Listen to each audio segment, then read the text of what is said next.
through with $100 gold.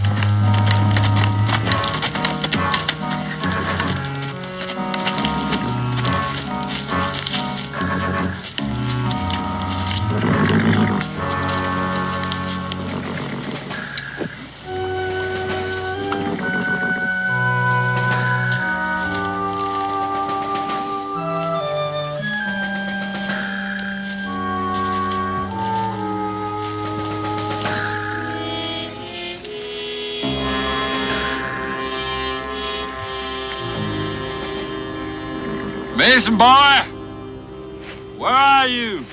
Right here, Luke. I had supper ready, only we ran out of flour.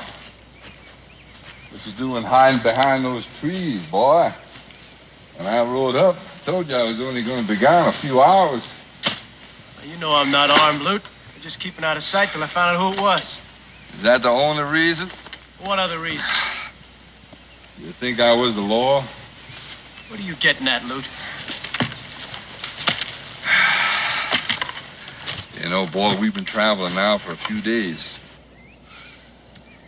And I picked you up and let you come along with me because I thought you needed help. Just when I was getting fond of you, too. Here I find out all along you've been lying. I never lied to you. You never told me you'd been to sea. You never asked me. You never told me your last name. You never asked me that neither. Well, I don't have to ask you now. Your name's Pruitt. And you want it back in Norfolk for desertion and stealing. All right, Luke. I jumped ship, that much is true, but I never stole.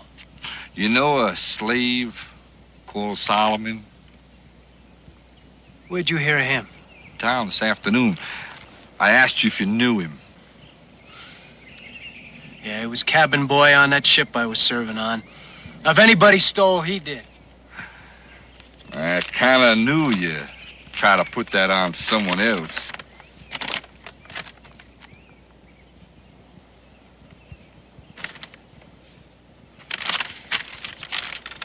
You don't believe me? I like to, but I reckon nobody'd pay $100 gold just to have you back for jumping ship.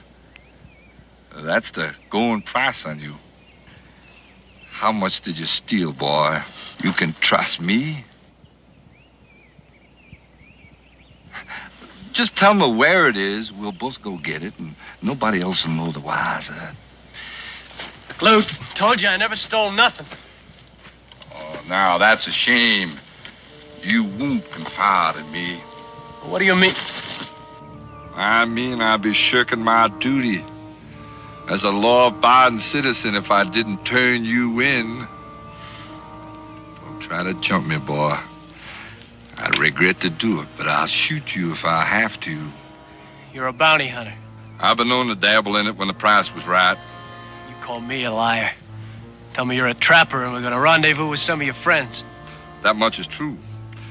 2 or 3 days, we're going to rendezvous. And I am a trapper. But there's no trapping in the summertime, and a man's got to turn an honest dollar when and how he can. All right, Luke. You hold all the cards, I guess you win. That's what I call being real sensible, boy. Go on, grab yourself a mouthful of coffee. And we're going to talk about where it is. Did you hide it around here? Maybe you were around here next to that tree? Hmm? Ah!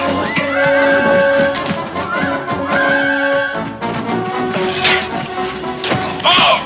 You shouldn't have done that, boy.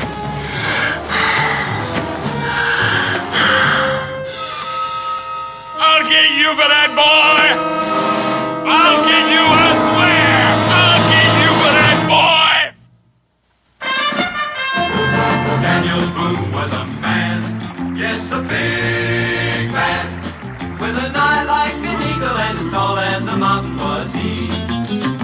Daniel Boone was a man, yes, a big man. He was brave, he was fearless, and as tough as a mighty old tree. From the coonskin cap on the top of old Dan to the heel of his rawhide shoe, the rippinest, roaringest, fightingest man the frontier ever knew. Daniel Boone was a man, yes, a big man, and he fought for America to make all Americans free. What a Boone wanted to do and what a dream come true was he.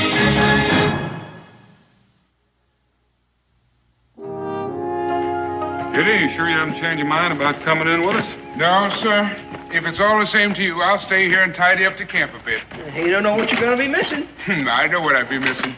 I'd end up in town and get lost. The next thing I know, I'd end up on an auction block and spend the rest of my years chopping cotton. Well, that's just plain foolish. Now, you was born free. In Canada, I was born free and reasonably white.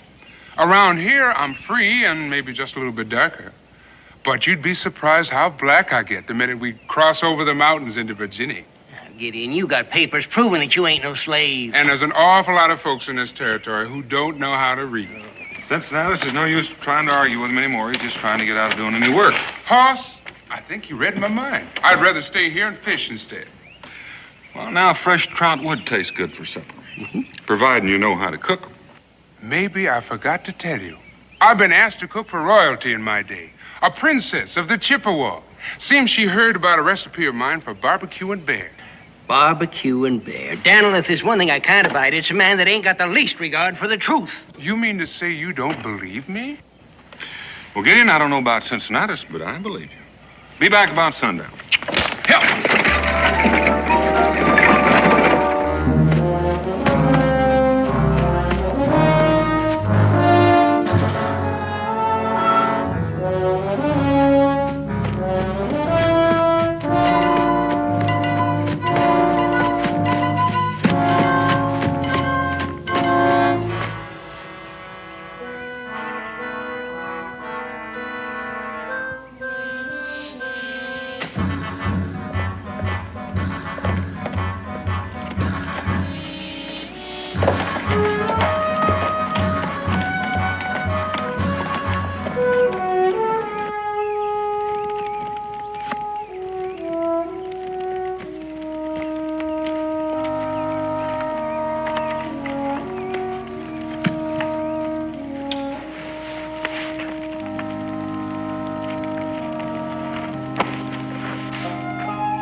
Black man, now just stand still and don't make a move. I don't want to kill you unless I have to.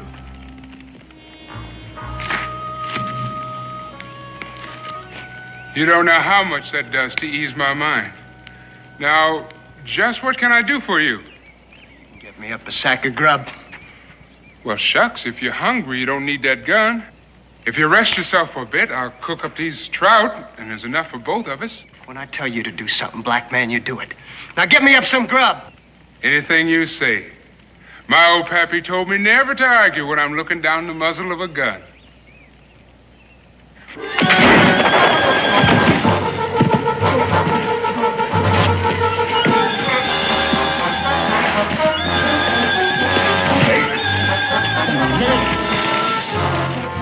All right. Now, maybe we can sit and talk. I don't take real kindly to folks who try and steal from me or shoot me. Drop that knife, black man. Get your hands in the air.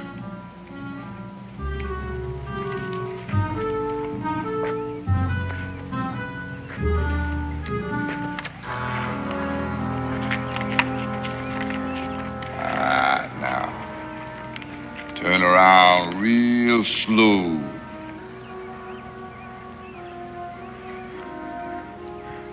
Looks like these woods is getting overrun with thieves. Those arms on. before one of you decide to run. And then I'll have to spoil some valuable property. Lute, you caught me fair and square, but you can't chain me up to him. Why not? Because I just spent 6 months in a ship's hold full of his kind, and I don't like the sight or color of him. So, you're a Blackbirder, huh? What's wrong with that? Boy, if you don't know, I reckon I ain't got the time to tell you. Talk like Yo, hey, oh. Pick up them there irons like I said and get back there and put them on. Make sure you put them on your friend Solomon, too. That was nice of you, Mason. You led me right smack to him. I must say, you two make quite a pair. I don't know who you are, and I don't know who this Solomon is, but whoever he is, I ain't him. Don't go pretending ignorance to me. Mason here told me all about you before he cut out and ran on me. I already told you before I never heard of no Solomon, except the one they mention in the Bible. My name's Gideon Choctaw. I was born free in Canada. In fact, I got my papers right here to prove it. Here, you read these papers, mister, and you see just how wrong you are. Don't you pay him no mind, Lute. You're right.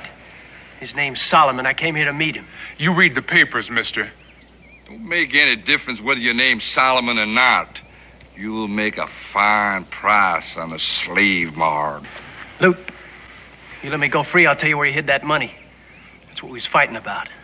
After all the lying you done to me, I ain't gonna take your word for it.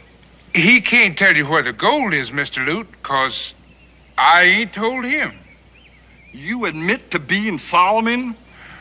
Well, I can see there ain't no use trying to outsmart a man like you. I'm called Solomon. How do I know you ain't lying to me? But then we got lots of time to find out between here and Norfolk. Norfolk? That's a long ways to travel, Mr. Lute. It'll take us a while. Where else am I gonna collect a bounty on you two? Now you just sit there. I have to do a little foraging. Might need a little more grub before we get to go where we're going.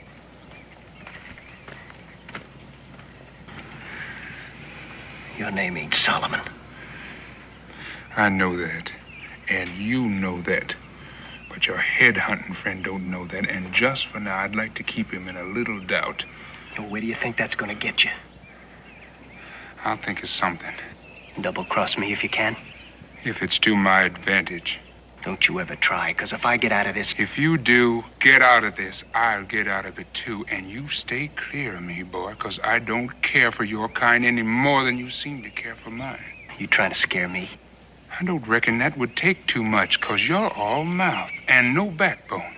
I'm gonna get you for that black man. Mason, don't you ever lift your hand to me, boy, or I'll eat you before breakfast.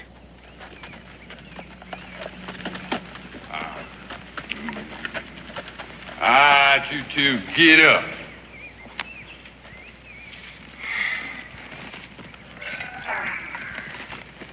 You got cornmeal, you got ham, and you got a layer of bacon.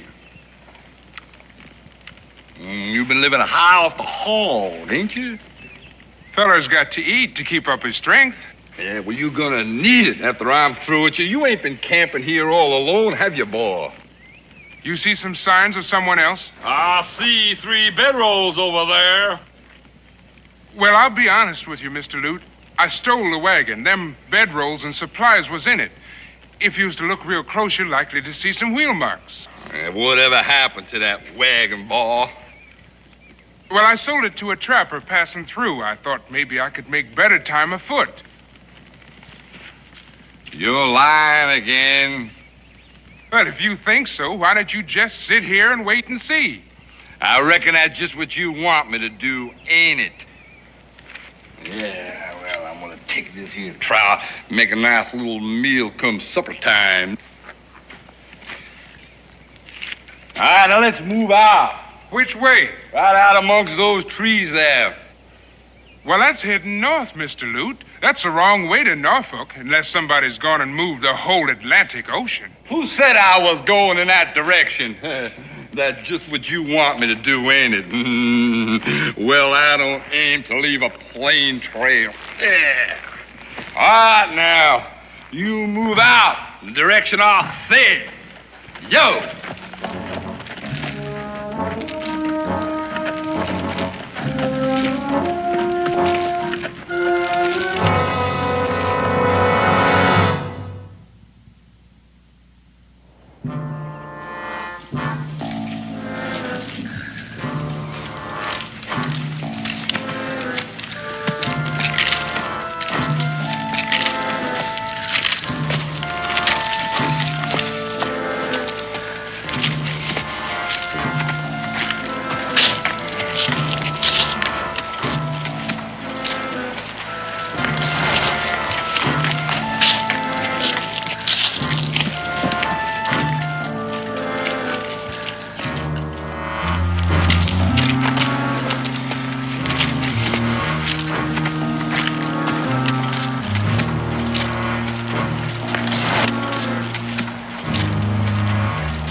Give you a hand?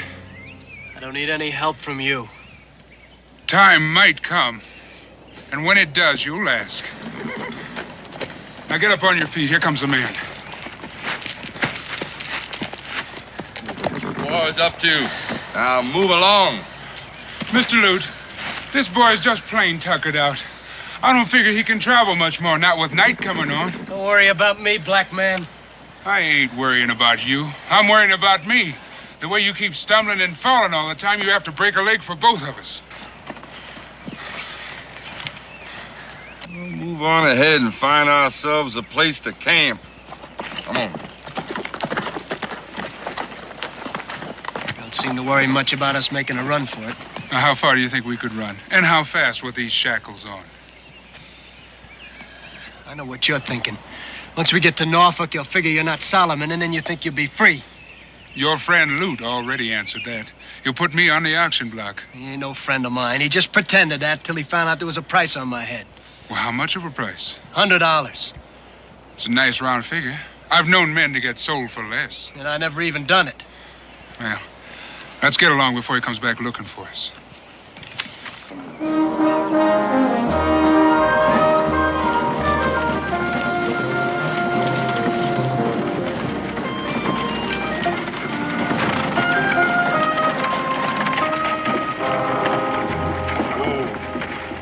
What in the world is going on here? Look at this. Must have been some bear rummaging around for some food. Well, if it was a bear, he was wearing horseshoes.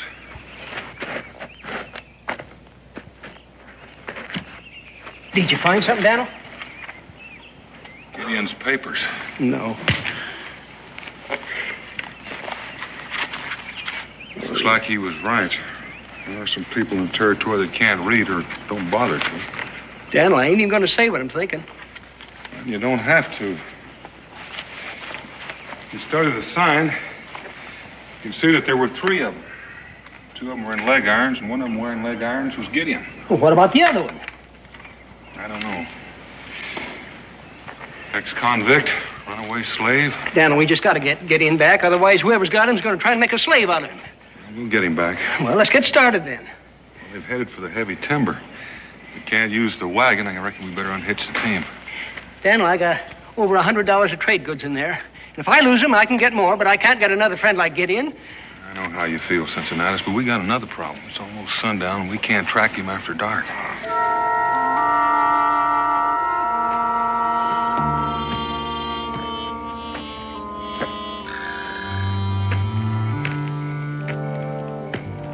Get up.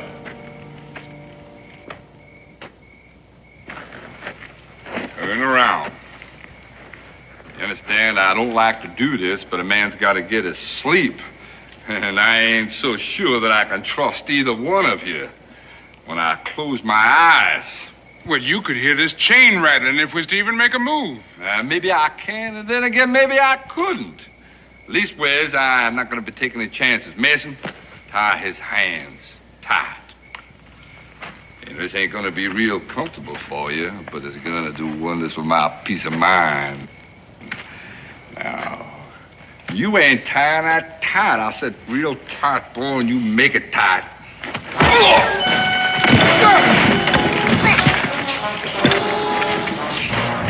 Ouch! Ouch!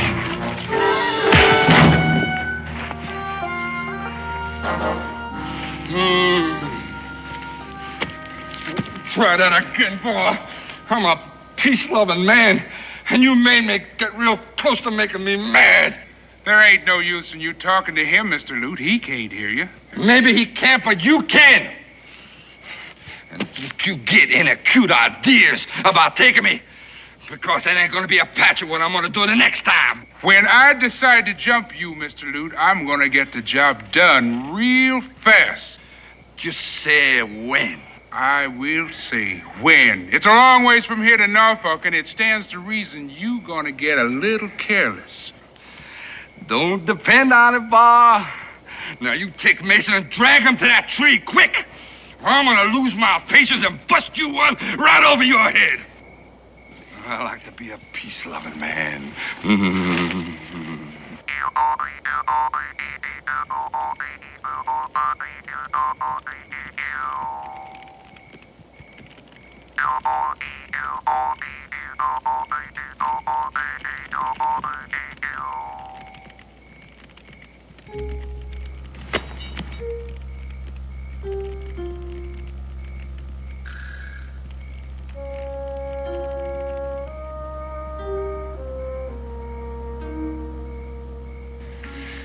Why didn't you help me when I had him down? We could have got away. With these irons on. He's got a key. Have you seen it? Well, no, but it stands to reason. Well, what I've seen of your head-hunting friend, I don't doubt he's already thrown the key away. And if we'd have tried to break and run, he'd have shot us both. Not if he was dead. Look, even if he didn't have a key, we could have found some way to get these chains off. You mean to tell me you were setting out to kill him? If you would give me some slack in that chain, I could have finished him. Then I'm glad I stopped you. I don't hold with murder. What do you mean, murder? That's what it would have been. What do you think Lute would have done in my place? Shot you in the back, given the opportunity. So what's the difference if I kill him? The difference between you and him. What do you mean by that? The difference is Lute ain't got a conscience. He could shoot you down and never turn a hair. But you ain't like him. How do you know what I'm like? I'm talking to you, ain't I? I don't mean nothing. Answer me one question, Mason. Have you ever killed a man? Well, no, but... Then my advice to you is to keep it that way if you can. Killing ain't something you just do and then it's done. It's something you have to live with, and it ain't always real good company.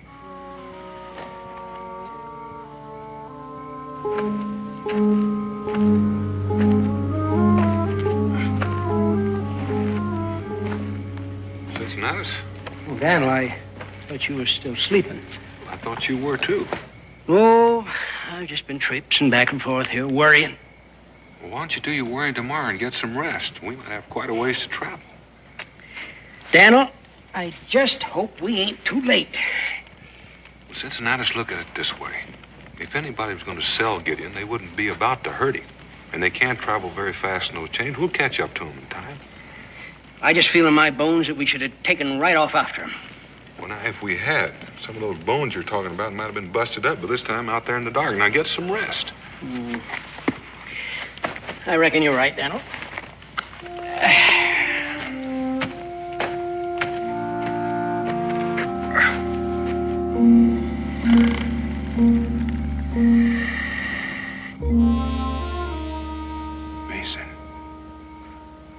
Mason, are you sleeping? How could I sleep all tied up like this and half froze to death? Since that's the case, why don't we talk some more then? I got nothing else to talk to you about. Well, that's all a matter of opinion. I figure we got at least one thing in common. I got nothing in common with a black man. Well, the way I see it, we're each half owner in a pair of hobbles. And another thing is, I'm sharing the same tree with you. Look, will you shut up? Keep your voice down. You have to wake the man, and he might get displeased that you made a noise while he was sleeping.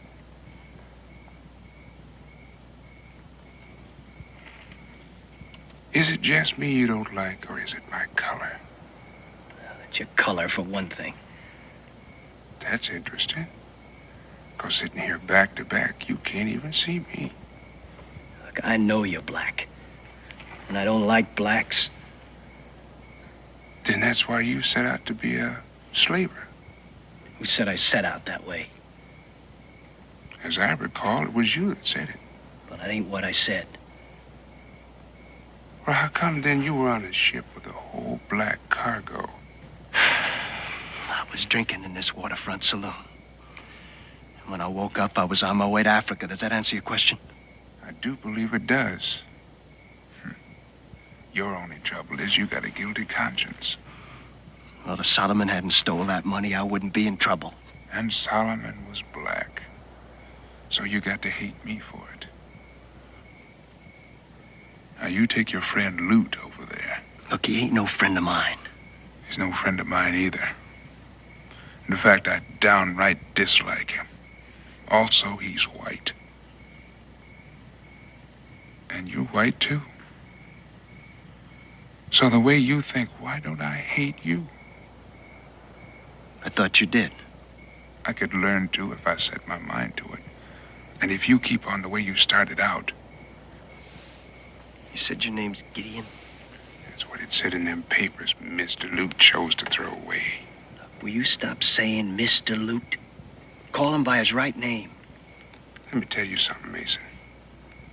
At one time in my youth, before I got domesticated, it was a well-known fact I could out-cuss any man in Canada. I remember the words, and I'm still cudgeling them in my brain.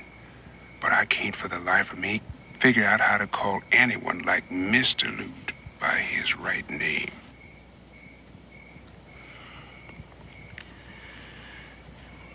About them papers. You know, if you don't get them back, you can prove you're free. Are you worrying about me? Worrying about you? I'd put you on an auction block right this minute if I could get the money to pay Loot off. About them papers. I got sort of a feeling they'll come looking for me. You really got a friend you're camping with? Yeah, I got a friend. Is he black like you? Well, I've heard it said some folks call him black-hearted. But on the outside, he tends to be light-colored. You two figured I was sound asleep, huh?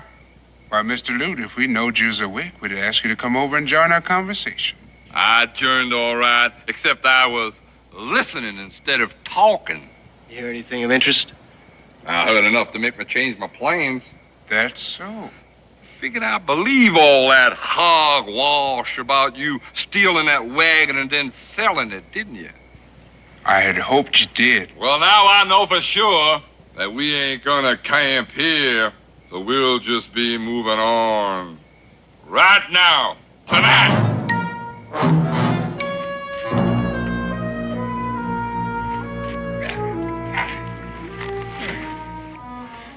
You're not the most stupid man.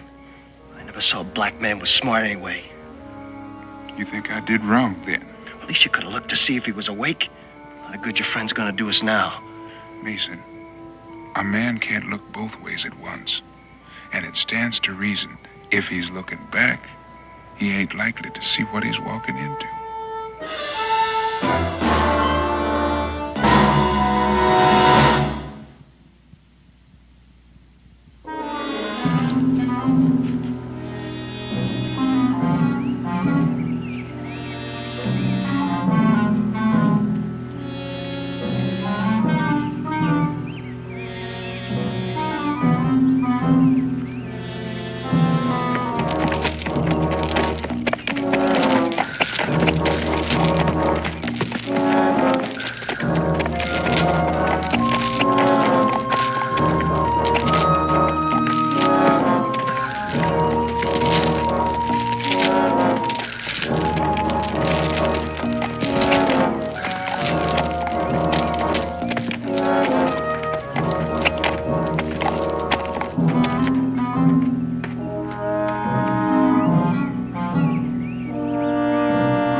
All right, why don't you set yourselves down a bit? I'm gonna go back there and check out everything. But I'll be watching you. Don't forget now.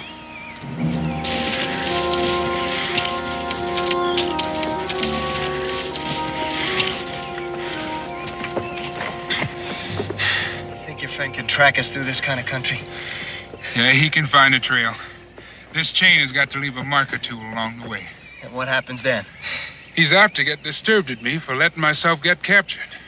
You really think he can get you out of this? I'd like to keep that thought in mind. Would you ever stop to think he might get himself killed? By Loot? By Lute's friends. Where do you think we're going? The only name I've heard so far is Norfolk. That's after we meet Lute's friends. They're waiting for us up at a cabin up in Indian Creek. When your friend's gonna help us, you better get here pretty soon, because you haven't got far to go. I'm real glad you mentioned that. What are you doing? I'm just leaving a little trail. A lot of good that'll do us. It could do us a lot of good. Because from now on, one of us is going to get tired and start walking mighty slow. Hey, which one's that? Well, just looking at the two of us, which one of us do you figure could play out first? Which one? It stands to reason that it's got to be you. Oh, no, you don't. If I start lagging behind, Lute's gonna start hitting me with a rope. And if I start lagging, he's just bound not to believe me. Well, then we're just gonna have to go the way we've been going. I already said we can't do that because we'd be leading Daniel into a trap. Who's Daniel? He's a friend I mentioned who's trailing us. That's why one of us has got to start acting tired. Well, it's gonna be you. He's your friend, not mine. Mason, it's just a shame you can't see your way clear to cooperate.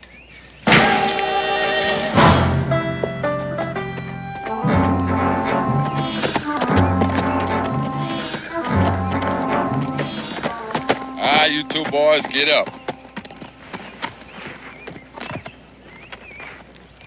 What's wrong with him? He's tired. I'm gonna tell you something, boys. I'm getting plumb tired of you two always playing tricks on me. Now, will you tell him to get up? Mason, get up. You see? The poor boy just can't move. He's plain old everyday fainted from the heat and climbing the hill and dragging all these chains behind him. Mason, boy, will you get up before I run out of patience and put a hole clean through you? You wouldn't take my word for it, would you? What am I gonna do? $100 worth of bounty lying down there and your friends pushing me from behind? Well, the way I see it, Mr. Loot, you could let him stay there until his strength starts coming back. Let your friends catch up with me? I ain't gonna do it.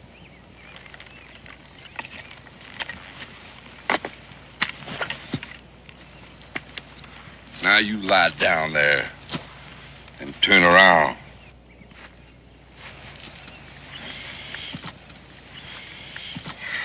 I reckon a little water will revive him.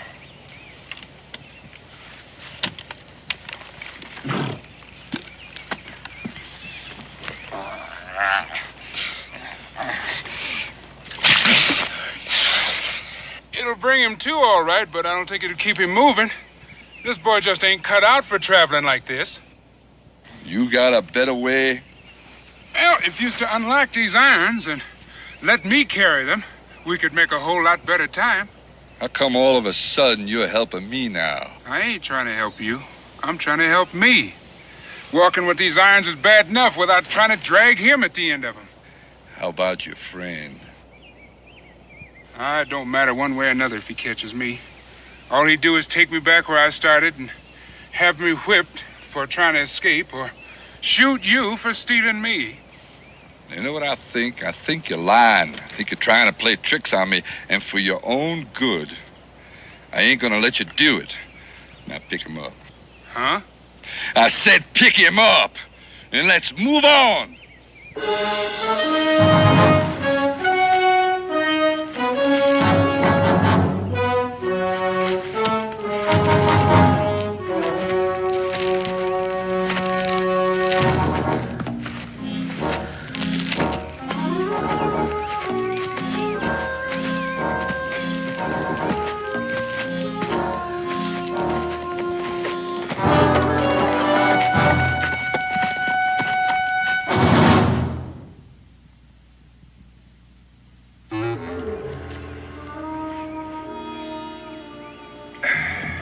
camped here a while last night. The ashes are still warm. We may just catch up with him tonight, but if that slaver figure's worth tailing. Well, why should he think that? He's got to figure out that Gideon wasn't camped alone and that sooner or later we'd come after him. Well, which way do you think they're headed? We're never going to find out standing here. Come on.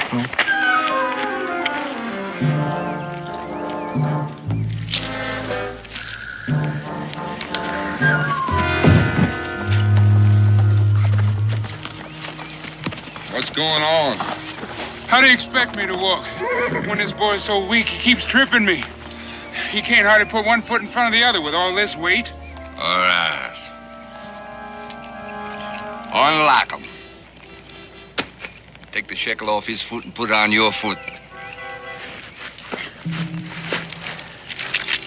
And then throw me back that key. And no tricks, boy. Come on, you can hurry fast in that, boy. Let's go. Let's have that key. Come on. All right, I'll take this rope, tie his hands good and proper.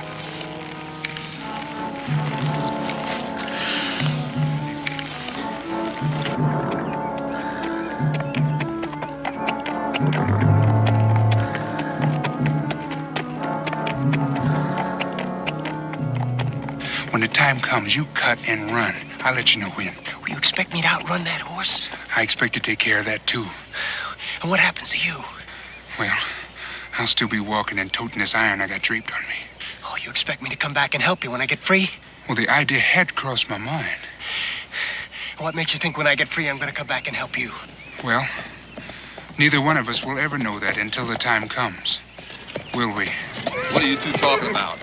Just passing the time of day. You're plotting against me, ain't you? Thinking up some plan to get away, right? Why, Mr. Lute, why would you think that? Why, Mason here's so tired I don't think he could run. And besides, he wouldn't want to be out here in the woods all by himself with both his hands tied. And as you can see, I couldn't travel too far or too fast with these chains on. Now, you listen, Blackbird, and you listen good. I ain't about to kill Mason. He's worth twice as much as you are. Besides, he's white. You give me trouble, I don't mind killing you. Now, move out! Quick!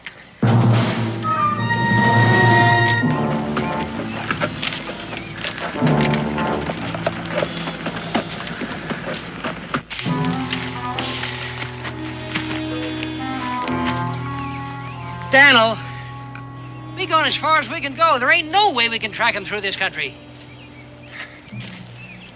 They've been bearing to the north.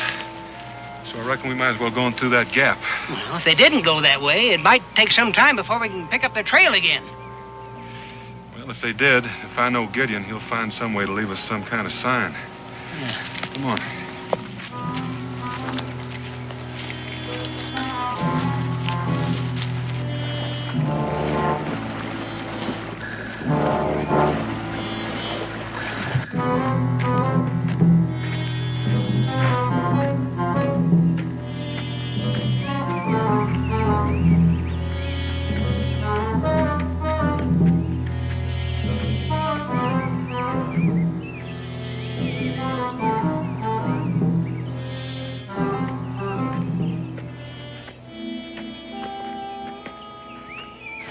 In Cincinnati, we haven't lost the trail yet.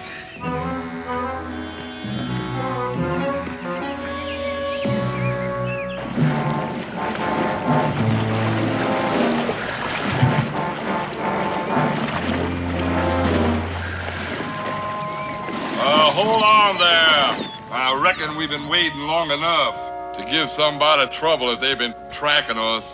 You aiming to ford the river here? You got anything against it? Well, not entirely, but I'd like to mention that these chains weren't made for swimming. If we step in a deep hole, I'm bound to sink. You just wait here, and I'll have a look around. Water cool you off a little while.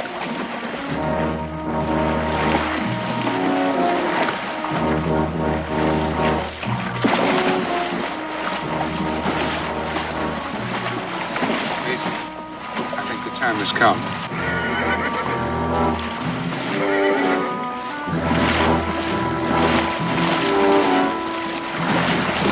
on, you two. No need a word, shallow all the way.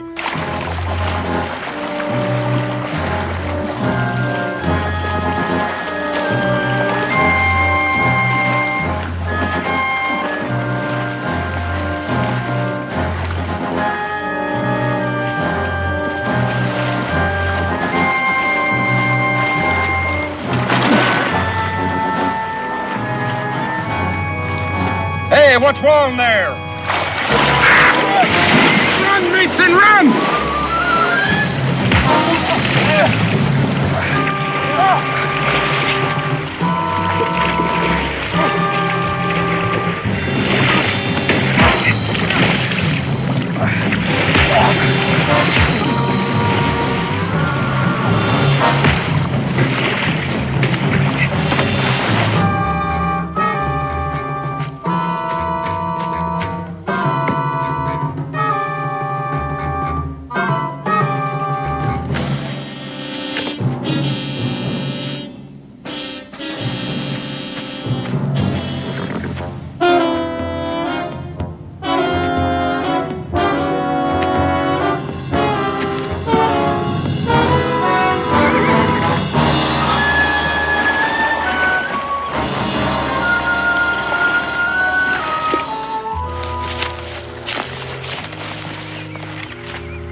Daniel, you reckon they crossed over here?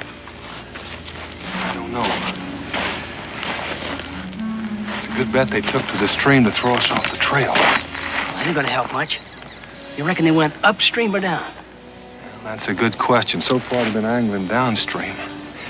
Reckon we'll try that way first. Maybe we can find where they crossed out. Yeah, well, there's one good thing. They ain't gonna make much time as long as they're in the water.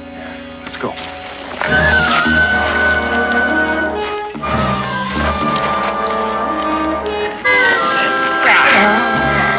What I should have done was let you drown instead of dragging you to shore.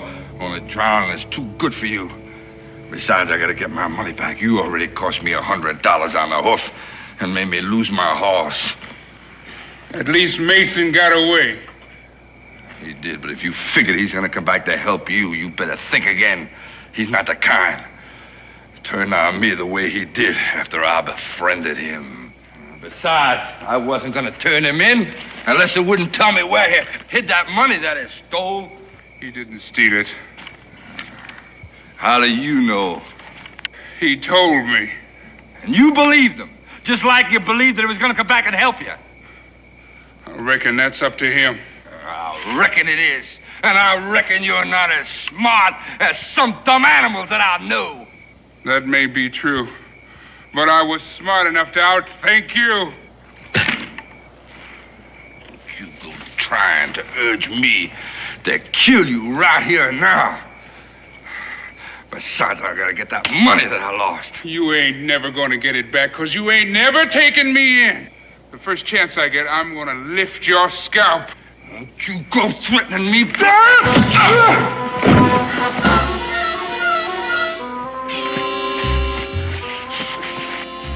Oh, no, you don't. You thought you tricked me into getting me mad, didn't you? Well, I outsmarted you. 'Cause there's nothing that you can do to make me cut your throat. But that doesn't mean to say that I can't teach you to go around not kicking people. See, that ain't so nice. So I'm gonna strap you till you wish that I had used my knife.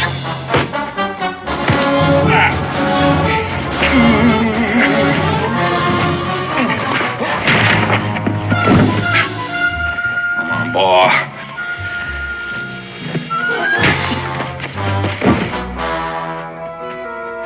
I warned you, boy, but you didn't pay me no mind. And now you've gone and made me mad. I don't want to cut you, but it just seems I can't trust you anymore. Mr. Lute. Ah!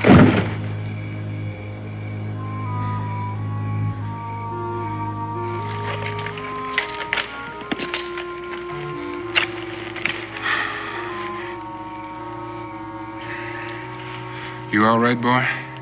I'm fine. Mason, why did you come back? You could have got yourself killed dead just now.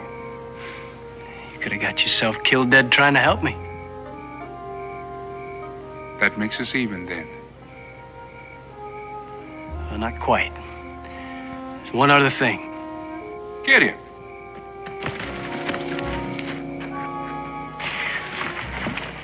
Here's your friends? Yeah. Hoss, you and Cincinnati sure took your time getting here. Well, we kind of figured you was old enough to look after yourself, but it looks maybe like we were wrong. Who's he? This here's Mason Pruitt. You might say he's my traveling companion.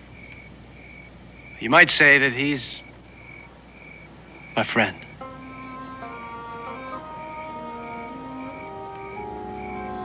Well, that's the other thing. Well, if you're a friend of mine, why don't you cut me loose so I can start explaining how I come to get myself tied up like this?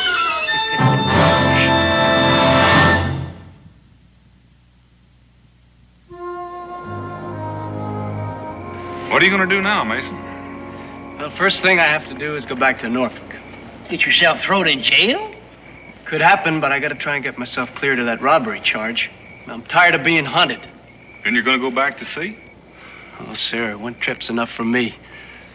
The truth is, well, I get seasick. Well, what are you going to do then? I don't know. I haven't had much time to think about it. Well, didn't I hear you say you joined up with Purdy to go trapping? Yeah, it was before I found out there was a bounty on my head. Well, is that what you want to do?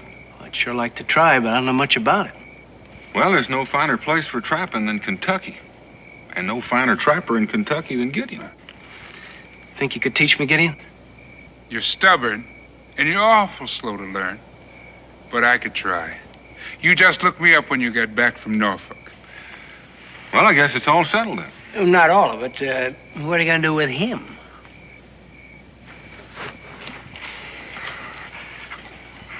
What you gonna do with that now, Mason boy? What I ought to do is what you meant to do to me. I was only fun, and you know that. Remember how we used to be real good friends? Yeah, I remember. Oh, thank you. Thank you. Now get out of camp before I change my mind and skin you. Ain't you gonna let me have my gun? You got some friends a little ways from here, don't you? Well, I figure you'll make out all right. Could I have my horse? I think Gideon needs that horse a little more than you do. That'll about make him even. Now get out. You drive a hard bargain, boy. But just to show you there ain't no bad feelings. Don't ride that horse through Salem, 'cause that's where I stole him.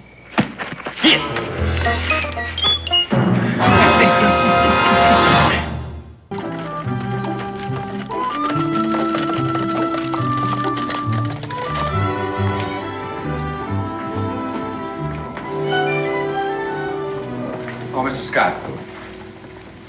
A letter just arrived for you by special messenger. Oh. You go on in, Dan. I'll be along in a moment.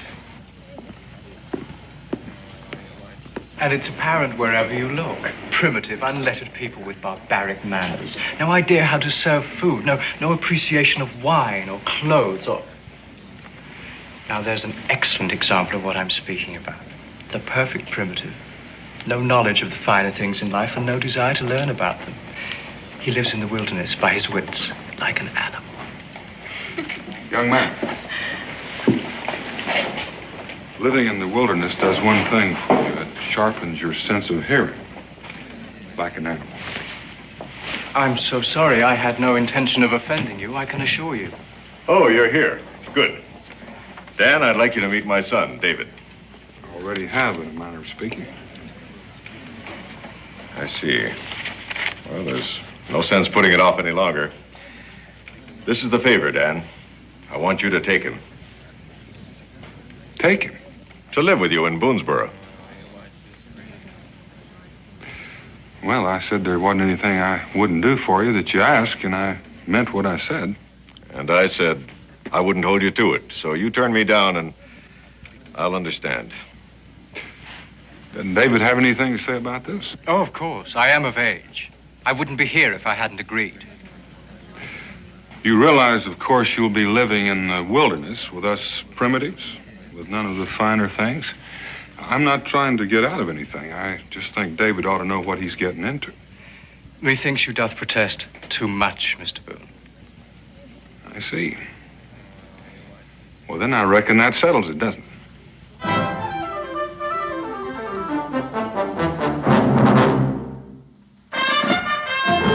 Daniel Boone was a man, yes, a big man, with an eye like an eagle and as tall as a mountain was he.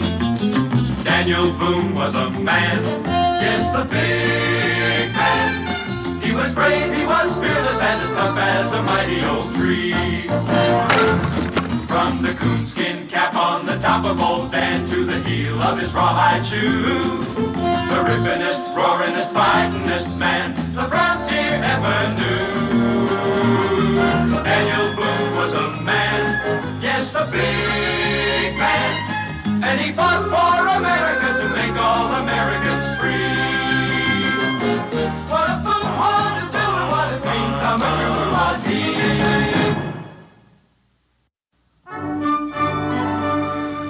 Now that it's all settled, Bill, do you mind telling me why you wanted David to come and live with you? Now that it's all settled, no. David, as you can see, is a fop. An overeducated dandy who's never had to earn a dollar in his life. Forgive me, Father, but it's not possible to be overeducated. On the contrary, you're the living proof that it's quite possible for a man to spend so much of his time becoming overeducated in useless things that he's had no chance to learn any useful ones.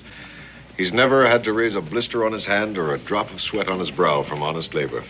You were the one who suggested I go to Europe to get the best education possible. You even chose the school. That's true, but And I made the most of it. I had no opportunity for honest labor, and I didn't need it then or now.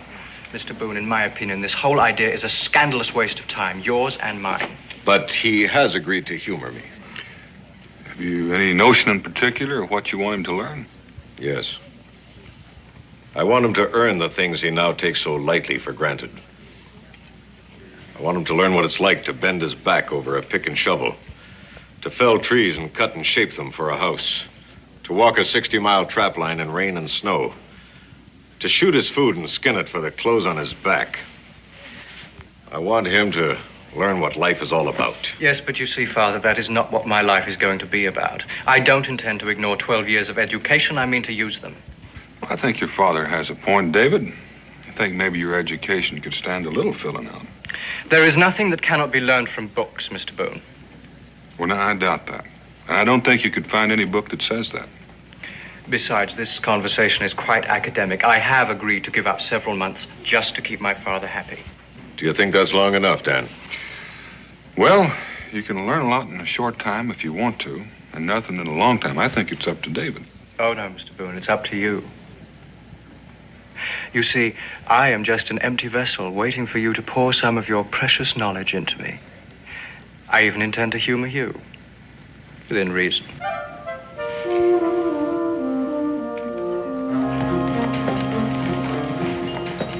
Unfortunately for me, of course, I shan't be seeing such delightful creatures as you two where I'm going. We'll miss you. Don't be gone too long. Well, I'll try very hard. I assure you that I'll... Well, he seems ready for the frontier. Seems pretty well set up for a young man spent the last 12 years living the life of a gentleman. Dan, I don't want you to hold back. Treat him as you would any other young man. And don't be afraid to, well, make it as difficult as you think necessary. Within reason. Of course, I leave that up to you. He's made of good stuff, I'm sure of it. Mr. Boone, if you're ready, I'm sure I am. What is that? Paints, brushes, canvas, sketch pads, and charcoal.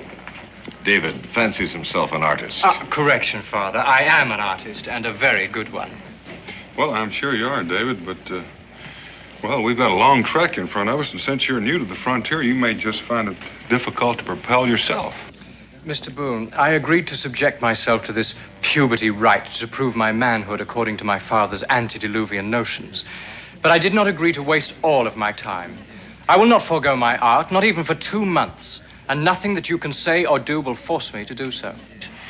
All right. There's some things a man has to learn the hard way. Oh, my badge of courage and virility? Well, you might find that it might come in handy before we get to where we're going. See you in about 2 months.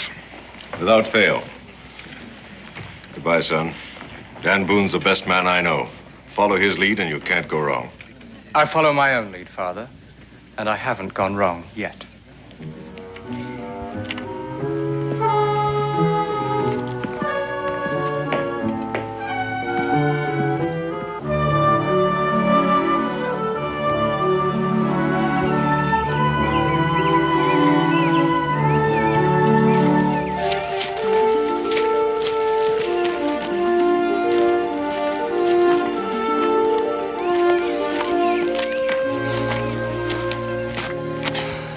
Why are we stopping? Get a chance to catch your breath. Oh, no. We'll carry on until you're ready to rest.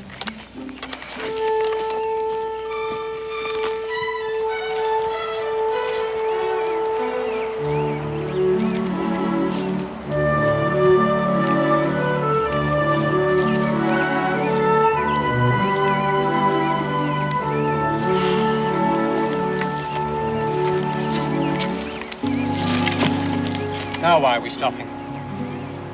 Because I'm ready for a breather and a little food.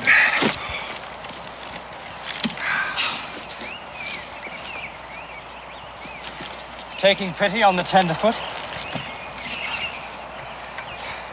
You've been choosing the most difficult route possible, haven't you? And the shortest. Trying to break my spirit? Make me more tractable to training as they do with wild horses? Oh, not exactly. But you gotta get blisters before you can grow calluses. Sometimes the hardest way is the easiest way in the long run. Now tell me, Mr. Boone, is that part of your homespun philosophy? That's what you want to call it, but it's a fact. David?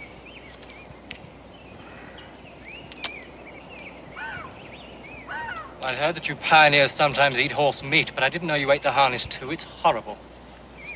Well, you may not like it, but it's nourishing. We can't afford to shoot any fresh meat as long as we're in Shawnee country. That's very amusing, Mr. Boone. You know, you needn't try to inflame my imagination with fantasies of all the dangers lurking ahead of me in the wilderness. I've made my commitment to study before the feet of the Aristotle of the frontier, and I intend to live up to it, without any of your childish attempts to frighten me. You sure used a lot of words, David. I'm so sorry. Are you having difficulty following my conversation? No. No, I'm getting the general idea. I sure would hate to have you holler help for me, though, if I was drowning. Well, then I'll make it very simple for you. I don't believe that there's an Indian within 100 miles of here. Takes in a lot of territory. You'd still have me believe that we're in danger, wouldn't you, Mr. Boone? Well, I'm bored with your childish pretense. I've had enough of it. Well, you're entitled, David. You're pretty good at humoring people, so just for now, why don't you humor me? And let's haul out of here.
Your trap line? It's been part of every year in that valley. The site of my voyage backward in time, to find the skills made obsolete by the advance of civilization. That's a good thing some of us still know how to trap. Otherwise, how would you civilize folk buy your furs? Touché, Mr. Boone. I admit to being curious, David. About why I agreed to subject myself to this nonsense? Since you seem to feel that way about it. Well, perhaps I don't want to be cut out of my father's will. You see, he's become a very rich man. That had crossed my mind, but I don't think that's the real reason. All right. It's rather simple, really. My father's been very good to me. And although he's a little misguided in this, he means well. Misguided? You think you're smart enough to pass judgment on him? He's still rather a child, isn't he? Is he? Well, now, does a mature man still cling to romantic notions of his youth? Bill Scott is as much a man as I've ever known. And what he remembers and wants for you is an appreciation of life that can only be learned by experience. And speaking of experience, I better teach you how to use that rifle. You see this pine cone? It could save your life.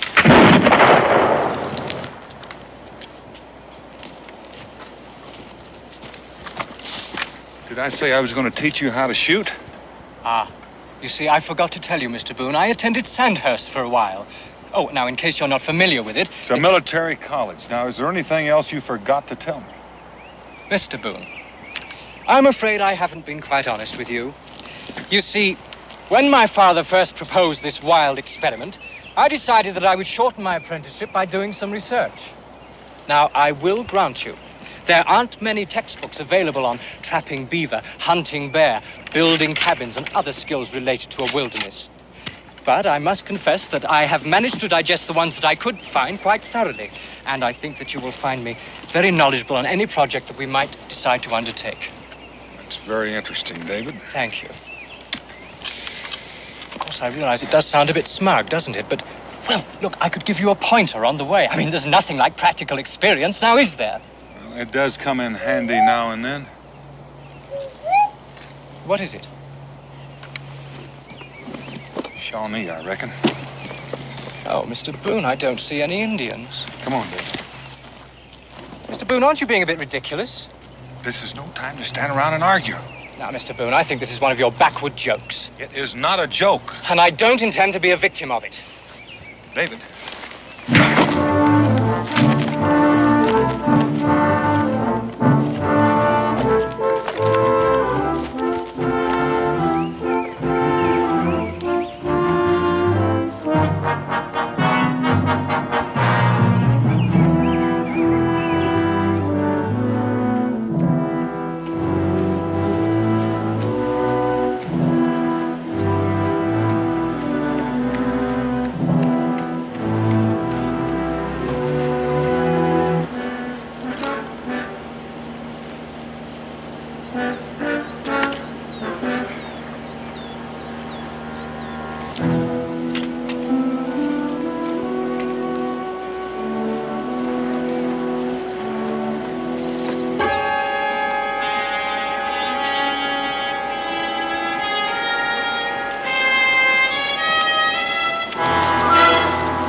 They passed here.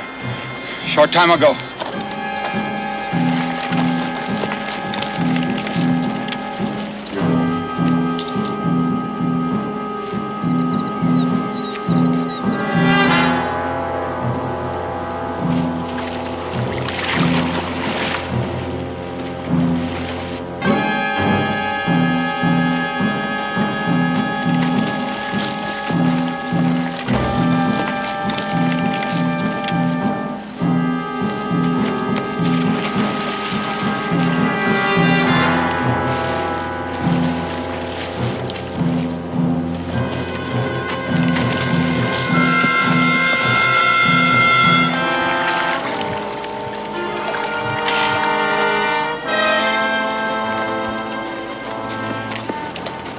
Tracks on the shore?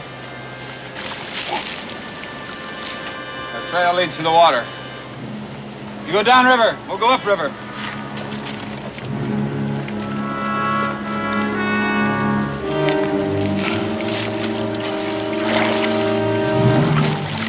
Quietly. Let him get out of earshot. He's magnificent. Most impressive specimen. Do you think he'd pose for me? Long knife? Well, he might trade you even. A little of his time for your scalp. Well, if they're on the warpath, why did they have a woman with them? The long knife happens to be the son of a Shawnee chief. When he left his father's tribe, he left with a handful of followers. Might be he's looking for a new place to light. Well, what did they disagree about? About killing pale faces. The old chief was dead set against him. Mr. Boone. Well, I think I owe you an apology. About the Indians, I mean. Well, I reckon that makes us even. I owe you one for hitting you, but there wasn't any time to argue. Well, under the circumstances, I accept. Let's go.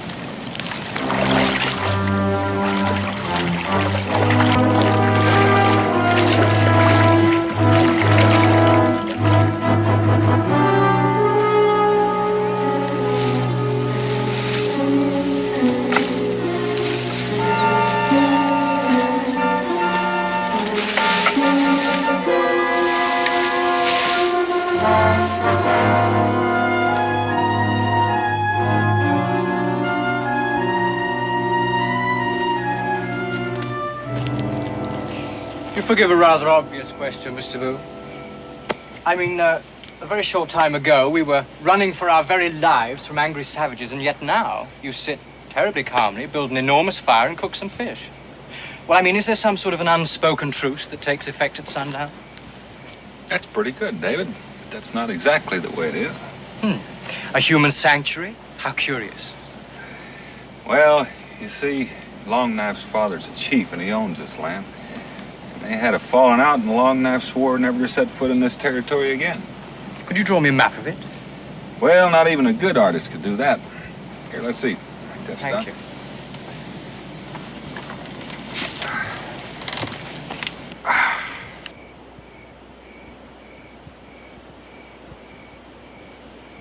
I've tasted trout in the finest restaurants in London, Paris, and Switzerland. It never tasted like this before. Well, catching it yourself adds a special flavor. That and eating out in the open. I defer to you on one thing, Mr. Boone. There are things that cannot be learned from books. Well, I reckon it would be hard to write down the taste of fresh-caught trout. I must confess that, despite my preconceived conclusions, I admire you, Mr. Boone. That is, of course, in the way that you relate to your environment, limited though it is. But I don't understand why a man of your obvious capabilities would choose to spend his life in this wilderness. Well, that's just another difference of opinion, David. I never consider spending my life out here a waste. Man against the elements, the primordial battle for survival, that's a rather limited use of the abilities God gave us, surely. Not against, David. Learning to live with nature, to make the most of what God has given us. Well, of course, if you prefer to use it in those terms. But the very fact that it can all be learned in a matter of a few weeks doesn't add up to much of a challenge, does it? Well, I'm still learning, but then, of course, I never had any chance to read those fancy books of yours. Well, you pick up a few minor things, nothing very important. But, you see, I've learned enough since I've been out here, Mr. Boone, to be able to exist on my own if I so choose. Aren't you forgetting all you knew before you got here? Well, they help, of course. But what I'm really speaking of is the practical application of that knowledge. I haven't seen any demonstrations of that yet. Ah, but you're my instructor. I'm here to learn from you, remember? Oh, in other words, you didn't want to show me up. Putting it rather bluntly, but yes, you're right. You know, David, I've known a couple of young cubs like you, and they've all had real outsized opinions of themselves. But compared to you, they've all been shy and retiring. I hate false modesty, Mr. Boone. I'm surprised you even know how to pronounce it. And if I were a betting man, I'd place a sizable wager that I could reach Boonesboro from here all on my own, even though I've never been there before. If I weren't a friend of your father's, I'd take you up on that. You'd lose the bet. I doubt it. And you'd be apt to lose your life. Mr. Boone, that sounds like a challenge. No, just friendly advice. A word to the wise? Which the wise would heed.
David. David, are you all right? Oh, my stomach. I know, you've been poisoned.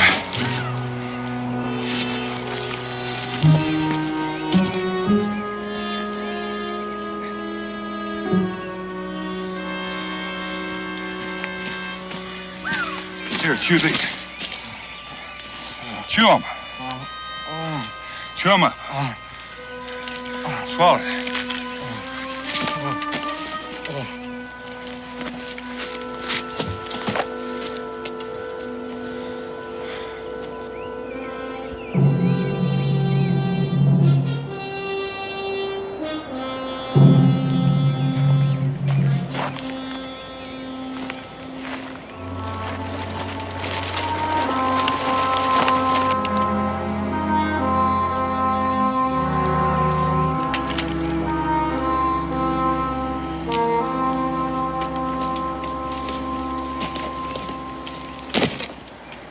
How do you feel?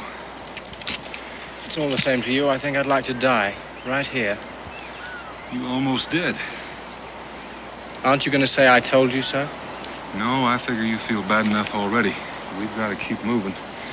Your nighttime navigating took us right back into Long Knife's territory, and he just might have picked up our trail again. Mr. Boone, I don't know how much help I'm going to be, I'm afraid. Well, it doesn't matter. Just don't try using that gun.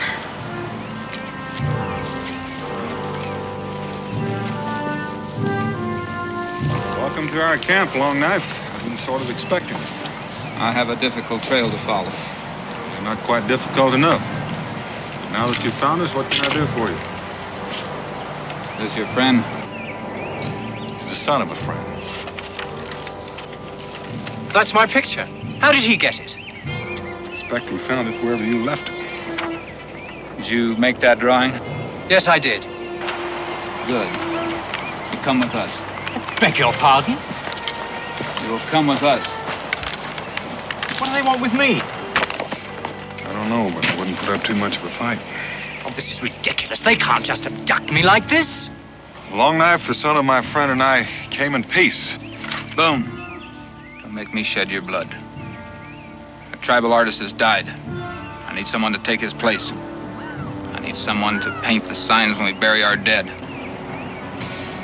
I see. Without these things, your braves grow restless. Think of rejoining your father's tribe. This will not happen. He will come with us. He'll be one of us. Oh, now, just a minute. Long Knife, you just can't force a man to become a member of your tribe. We have ways. But I'm responsible for him. I can't let you take him. I've brought a woman who's agreed to be given in trade for the good of our people. I have a woman, Long Knife. You know that. Use her as a slave for the father of this one. She will untie you when the sun goes down. Do not follow, Boone, or you will die. Mr. Boone, you cannot allow this to happen. I don't seem to have much to say about it. Well, contact my father. Perhaps he can... I'll do that. But don't you do anything foolish. Have patience. Do you understand that, David?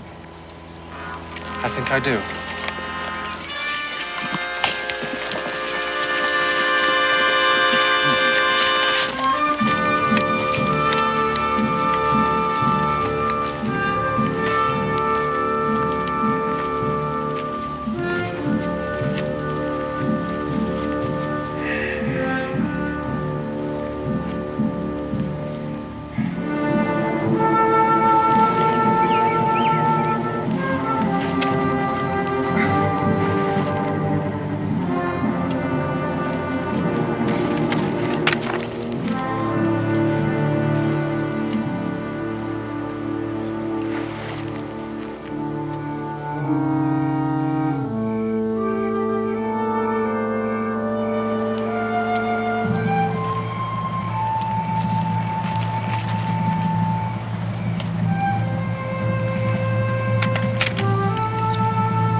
How you going back to your own people?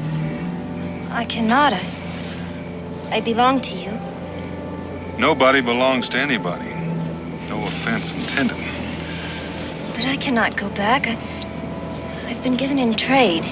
It's a matter of honor for me and for Longknife.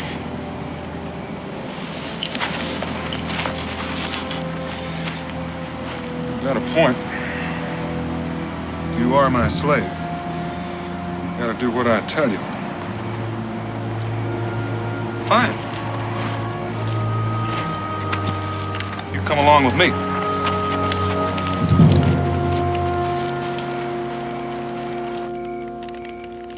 You may rest now.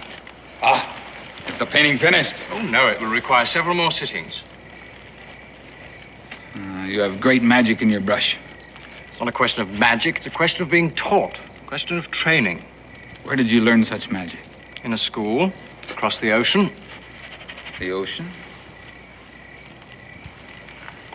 Across the big water. Far from here. Yes, well, anyway, that's where I learned to paint. This painting gives me strong medicine. Stronger than that of my father. I will become the chief of all the Shawnee. Oh, I think you're attaching a little more power to this painting than really exists.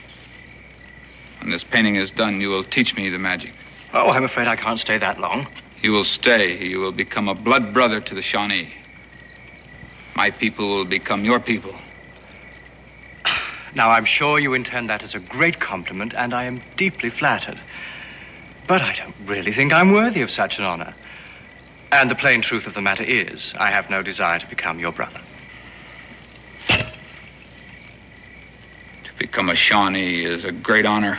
Oh, I'm sure it is, only... You dare to insult our ancestors? No, I don't wish to insult.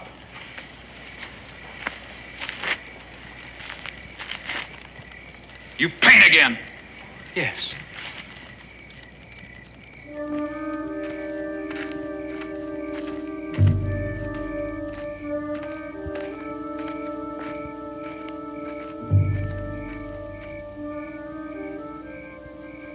You'd like to rejoin your people, wouldn't you? I cannot. The way things stand, you belong to me. And as long as you belong to me, you'll obey me. Do you understand? Yes. Come along with me.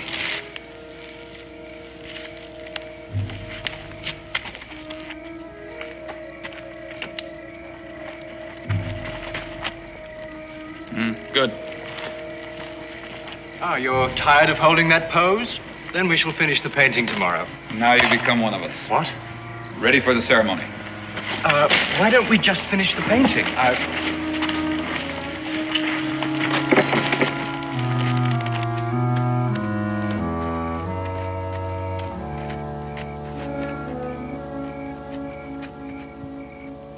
You know, since Longknife figures that you're a fair trade for David, I think it's only right that David's a fair trade for you.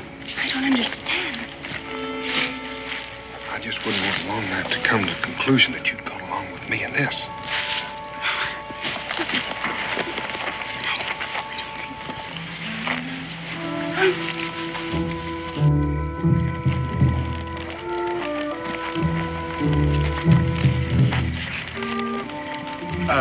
I have read several books about the more common Indian rituals. Am I permitted to ask which one of these I am to be subjected to? Is it the hot knives or the rawhide thongs? You'll learn for yourself. This is a test of your manhood, your fitness to become a blood brother. Look, you don't understand. I don't wish to insult you, but... You don't choose to be our brother. You choose to be our enemy. What if I don't measure up? Supposing I'm not strong enough, not brave enough to survive the ceremony? That would be very bad. Tell me, is it a customary part of your ceremony to be tied up like this? Does it not question a man's courage? Soon you'll be untied to run the gauntlet. Run the gauntlet? It's our first ritual. Since there's but 8 of us, you will be allowed to run it twice.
Drink.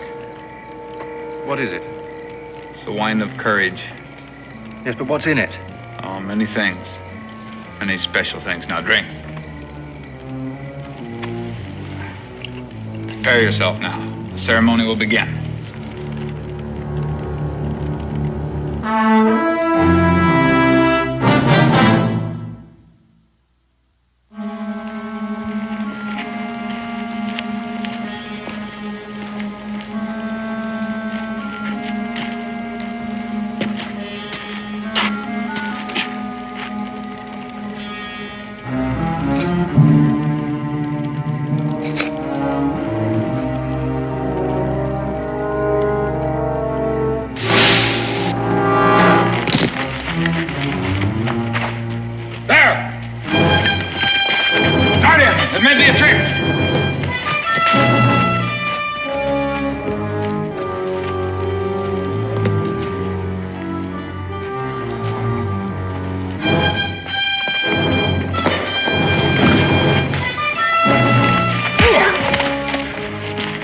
Magnificent tactics, Mr. Boone.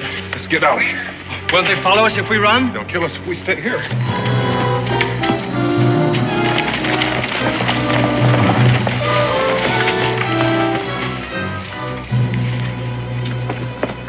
Mr. Boone! Mr. Boone! Save your breath, run. There's a river just up ahead. Mr. Boone, it's my paints. Your paints? Yes. I left them at Long Night's camp. I must go back for them. Are they worth risking your life for? Well, we can take another route back, but I've got to have them. You don't understand. If they catch you again, they're going to kill you. And what's more important, they're going to kill me, too. Mr. Boone, I'm sorry. I must have my paints. David.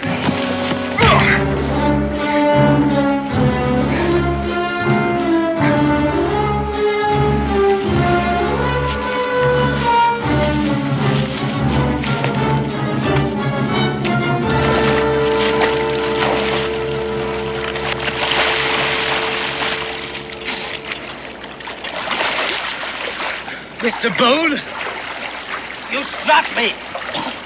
Again. That's right, I did, again. All right, sir.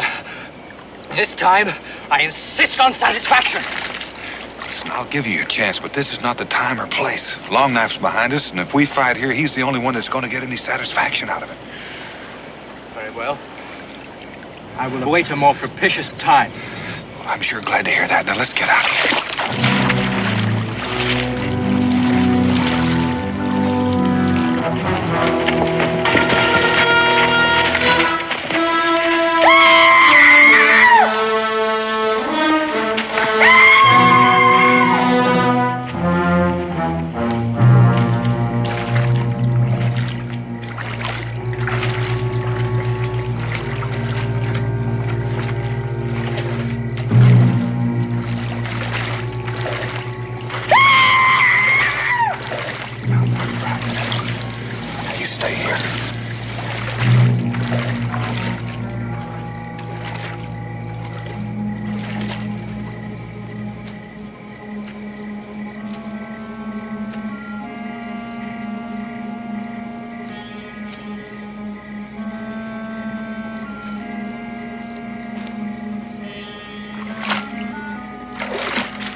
Turn for what? Take a set of tracks up in the grass like I did. Oh, look, why don't I just hide somewhere and perhaps you could lead them away? Now, wait a minute. It's not that I want to make you the quarry for my own safety. I don't want to see you killed on my account. Besides, you can outdistance them alone. Well, you do like I asked. Don't you think Long Knife can tell the difference between two sets of tracks and one? Yes, I should have thought of that.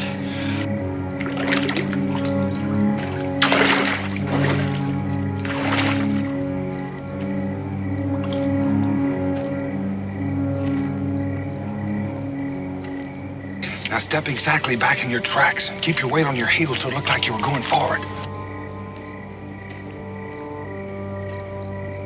Rather tricky, isn't it? It's very convincing, though. Do you think Long Knife will be taken in by the deception? Better hope so. Come on.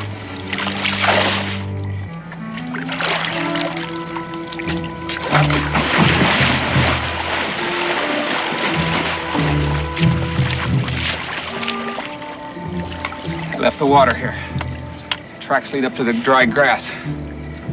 Boone is smart. He knows that I swore never to set foot on my father's land again. He'll take refuge there. Your father's land right there. You four go this way, the rest will go this way. We'll search for him across the water. Boone is like the fox. You lead the hunt one way, then go another. Go now, we waste time.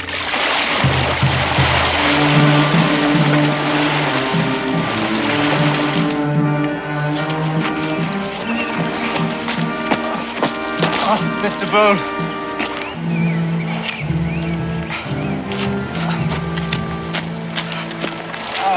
How much further do we have to go? Too far if we're going to travel at this pace. Long Knife's a lot smarter than I gave him credit for. He's following us like a hound after a raccoon. At least there's only 4 of them. That gives us a chance. A chance? Sooner or later, they're going to catch up with us. So we'll pick the time and the place.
David, for saving my scalp. Well, that works both ways, doesn't it? Now, if you'll let me have your knife. What do you want with my knife? Well, we're going to scalp them, aren't we? Don't tell me you've read a book on how to lift a scalp. Yes, I did, and it gave very explicit directions. You see, you hold the forelock of the victim with your left hand, and you make an incision just at the hairline on the forehead. Well, David, don't you think we could just tie him up somehow? It won't hold him for long. It'll be long enough to get out of here. Oh. Well, I suppose that decision's up to you, Mr. Boone. But I must tell you, I'm very disappointed in you.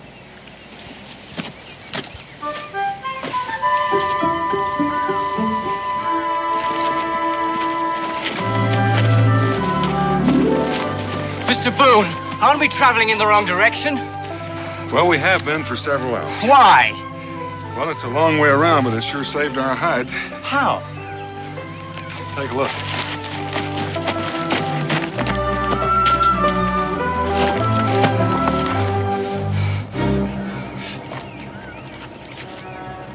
They're stopping.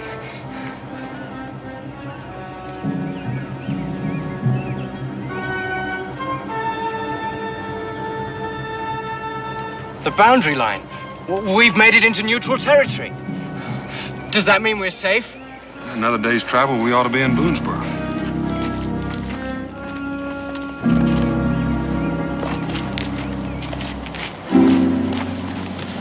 All right, Mr. Boone. Here and now? Here and now, Mr. Boone. Why don't you take a little time and get your breath? Oh, I am sufficiently recovered, thank you. Besides, it will help to balance the advantage of my obvious youth. I mean to be very fair about this, you see. Oh? What's going to balance my advantage in size? My superior skill. Mr. Boone, I hate to do this, but my code demands satisfaction. I see. Well, what if I tell you I don't know how to fight your style? That's exactly what I'm counting on, Mr. Boone. It's no good trying to talk your way out of it. I insist on teaching you a lesson. Would it make any difference if I told you I don't want to fight you? Well, you were quite willing before when you struck me without warning. Well, you know why I did that, David. Mr. Boone, I have no intention of changing my mind. We will fight until one of us is unable to rise to his feet. What a waste when we have so far to travel. Why don't I just apologize and we'll let it go at that? Don't patronize me, Mr. Boone. You defend yourself. You will see that brute force is no match for the science of fisticuffs. Science, Mr. Boone, the wave of the future. Well, I reckon so, David, but we're not in the future yet.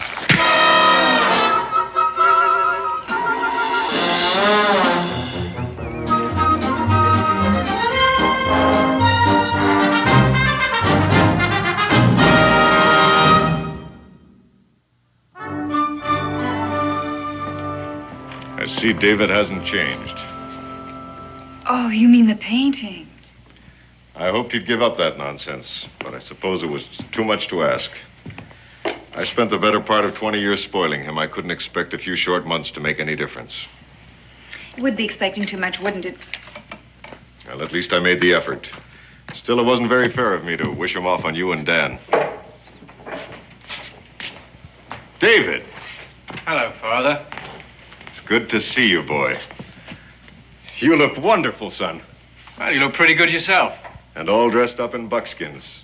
That's something I thought I'd never see. Yes, well, I found out that they wear a little better than satins and lace. What are you doing with that bearskin? He shot it.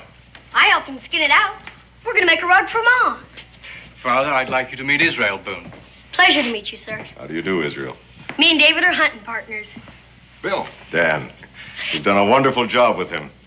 Thank you. There's nothing to thank me for. David saved Pa's life, too. Fighting with the Indians.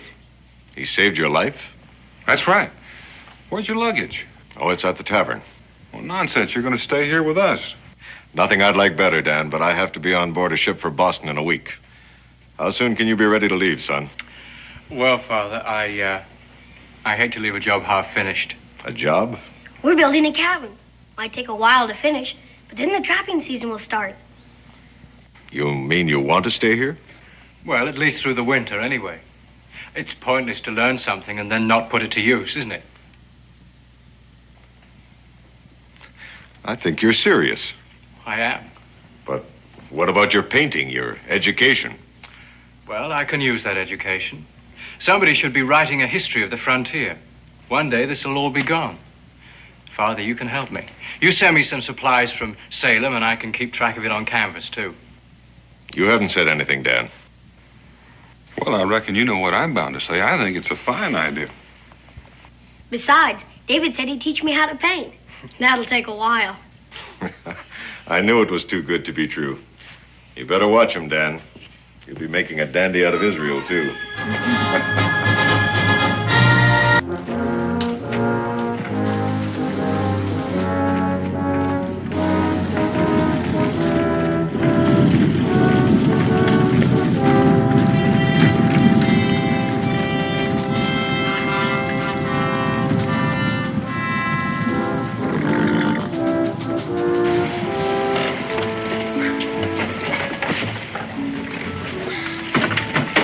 Orleans, Daniel. This town's got a name with a dance in it.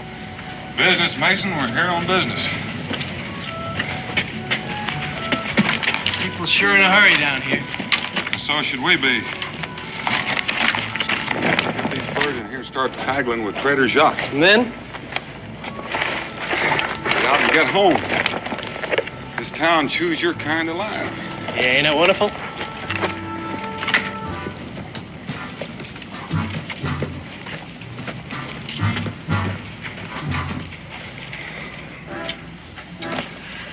Countess de Rochambeau, the biggest prize in New Orleans, and you let us slip through your fingers. Oh, no, wait a minute, Citizen Boucher. I found out she was in New Orleans, huh? I was the one who discovered she was aboard the refugee ship, huh? And what does that all add up to if we don't find her? Now, do you know what it will mean if we ship her back to Paris? Robespierre would hand us New Orleans on a silver platter. We'll find her. All right. You take this street, I'll go the other way.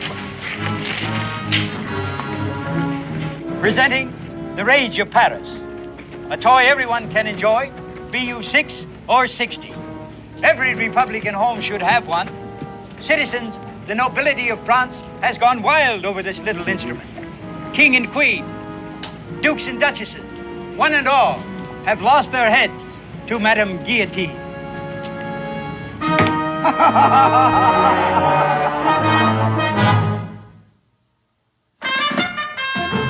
Daniel Boone was a man, yes, a big man, with an eye like an eagle and as tall as a mountain was he. Daniel Boone was a man, yes, a big man. He was brave, he was fearless, and as tough as a mighty oak tree. From the coonskin cap on the top of old Dan to the heel of his rawhide shoe, the rippinest, roaringest, fightingest man the frontier ever knew. Daniel Boone was a man, yes, a big man, and he fought for America to make all Americans free. What a Boone wanted to do and what a dream come true was he.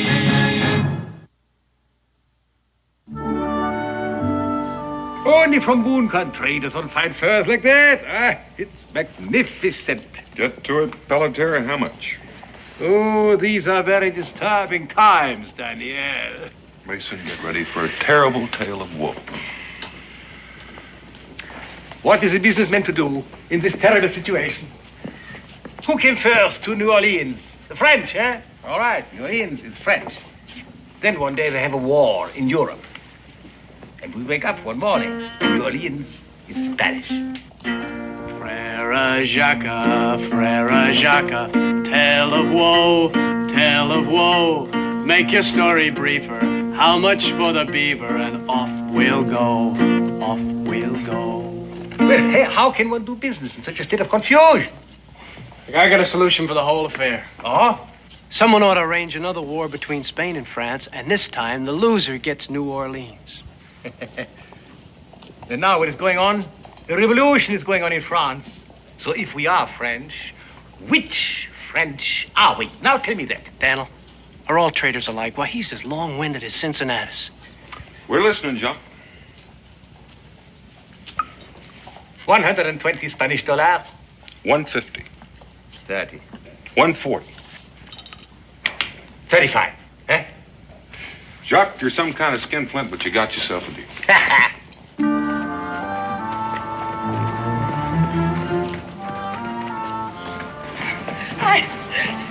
I can't go no further. Quickly.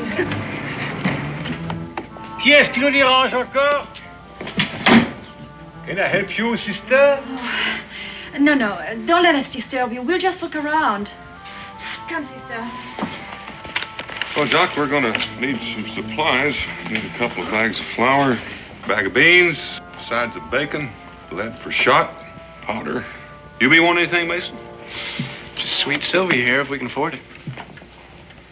Add it in. I'll be hitting the trail, eating bacon and beans, never tasting the sweets of New Orleans.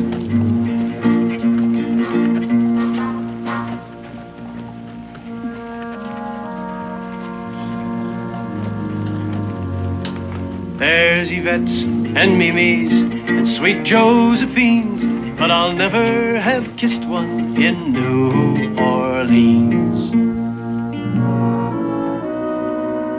How are you going back, Daniel? The Natchez trace to Kentucky? Nope, we're heading straight north. Mason and I have some business in St. Louis. St. Louis? Oh, then maybe you will see my friend there, Father Gibault, a grand homme. He has a missionary school for the Indians, you know. But you must see him. Tell him you're my friend. Tell him Jacques Pelletier hugs him. I'll tell him, Jacques. Now. How about the nice ball of silk for Madame Boone, eh? Well, now that might be just the right idea. I beg your pardon. I'm so sorry. I couldn't help overhearing. You're going to St. Louis? Yes, sister? Sister Louise. Sister Berthe. Sister? It's an amazing coincidence, isn't it, Sister Berthe? Oh, yes. What? Oh, this gentleman is going to St. Louis and will be visiting Father Gibault. We've just arrived from France to join Father Gibault to teach in the missionary school. That's a fine idea. We're thrilled, aren't we, Berthe? Oh, thrilled. But we have a problem. We can't find transportation. Would you take us with you, Monsieur Boone. Boone? Enchanté, Monsieur Boone. I'm Mason Pruitt. You have a very lovely voice, Monsieur Pruitt. Thank you, ma'am. Please, we won't be in the way. We're very good travelers, aren't we, Sister Berth? Oh, very good travelers. Well, I'm sorry, sister. We'd like to be of service, but I'm afraid we can't manage it. But why not? We're not afraid. We travel in the armor of the Lord. Well, why don't you wait for an escort going north, soldier escort? There is no such party, and there are no soldiers. Sister, the trail is raw country. Now, you'd be much safer to book passage to Philadelphia or even New York and head west from there. That'd be the best advice I could give you. Mason, you and I'd better pack up and head out of here. Daniel, couldn't we wait a day or so? No, sir. Not one more hour than we have to. Well, maybe we could help the sisters find an escort going north. Well, maybe Jock would know more about that than we do. Oh, no, I wouldn't know, no. Well, at any rate, it's been very pleasant visiting with you, and I wish you both a lot of luck. And I'm very sorry we couldn't be of service to you. We have had a very tiring time. Sister, I'd like you to tell me something. I know where you say you're headed for, but will you tell me what you're hiding from? Why do you ask that? Oh, I've done a lot of hunting. I just got a way of sensing things. And a vivid imagination. Obviously, we'll have to look elsewhere for help, sister. Oh, I'm not a bloomin' hero, this I must confess. But I never turned away from a lady in distress.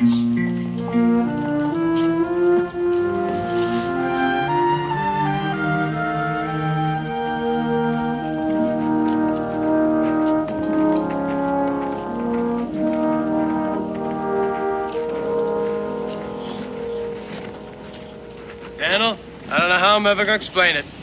Explain what? Coming all the way down here to New Orleans and not taking in the sights? Well, I don't like what's going on. Daniel Boone, a little nervous about a revolution? It seems to me you done your fair share on your own. Well, ours was a little different. We managed without terror and the threat of the guillotine. I reckon the French got a right to do it their way. Maybe so. I'm going to fill up, all right?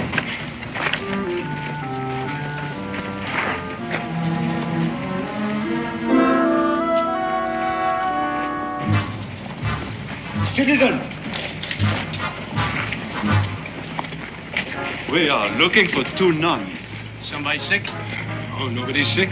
Well, spiritual matter. Need guidance. Now, it's good to meet 2 pious men. We asked if you had seen 2 nuns. Recently? Did you or didn't you?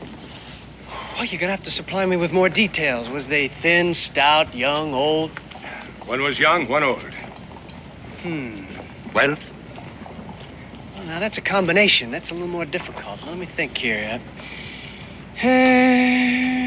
No. Wait, just a minute. I did see 2 nuns down by the square.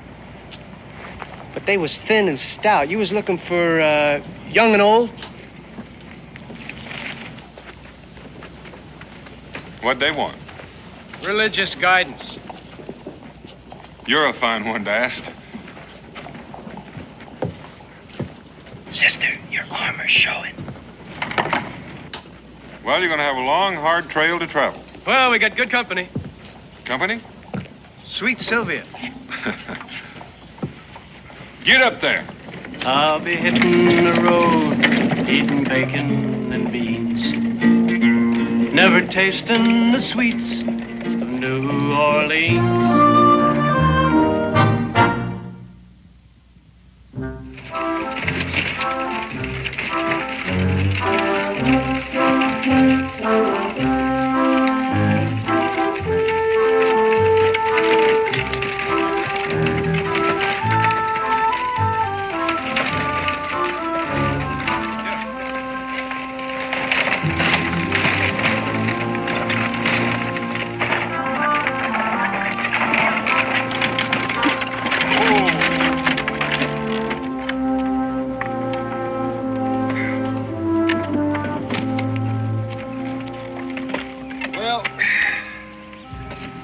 Over the easy part. From here on out, the trail gets a little bit rough. We might as well try to make another mile or 2 before we make camp. understand up ahead, the ruts are so deep the Indians use them for bear traps. The man and his horse fell into one of them a few years back and haven't been heard of since. You pulling my leg, Daniel? I wouldn't think of it, Mason, but keep a sharp eye. We can't afford to lose what's in here. I'll do that.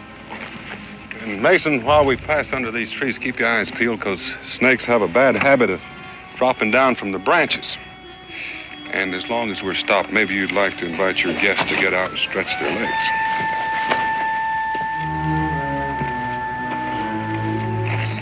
Well, that's what they say about Daniel Boone.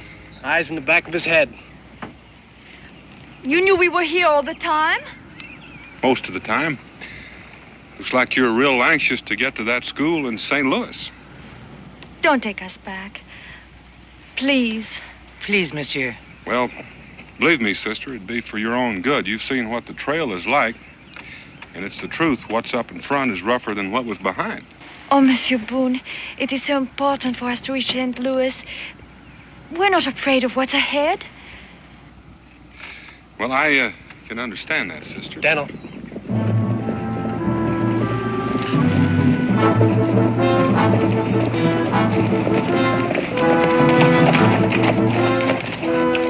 Well, look at this. Church ladies. Better tip your hats, boys. If you're searching for sinners, here's a parcel of buttes. There ain't a one among them that ain't a kin of Lucifer himself. Where are you heading? North. You ain't gonna get much for your trading goods.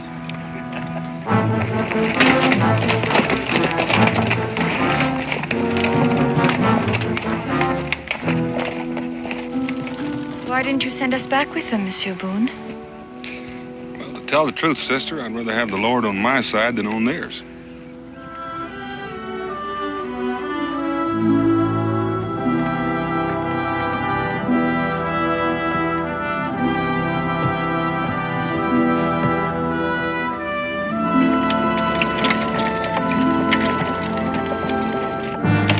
That's what I said. 2 nuns.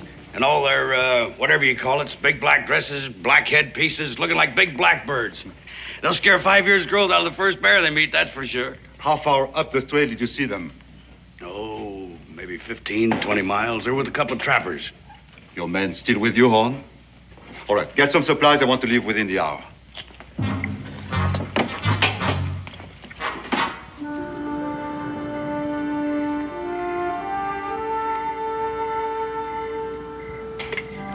I understand the French are great hands at cooking.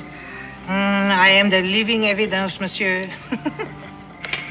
Well, out here, we don't go for the fancy, just the filling. When in Rome, feast like a Roman. It smells delicious. Enjoy it, sister. Might be the last hot meal you get for quite a while. Merci. Pardon.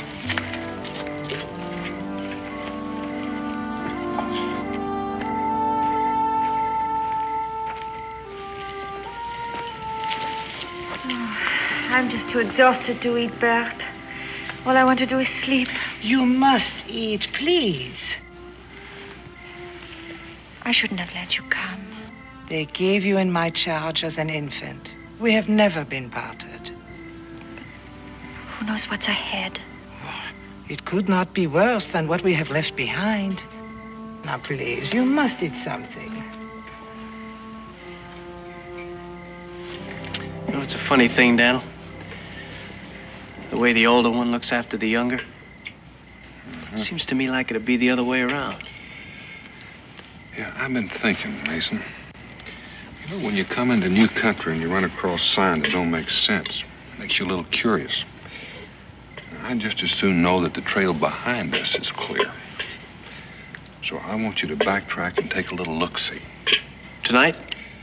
Oh, first thing in the morning. Watch you see if they're all right. All right.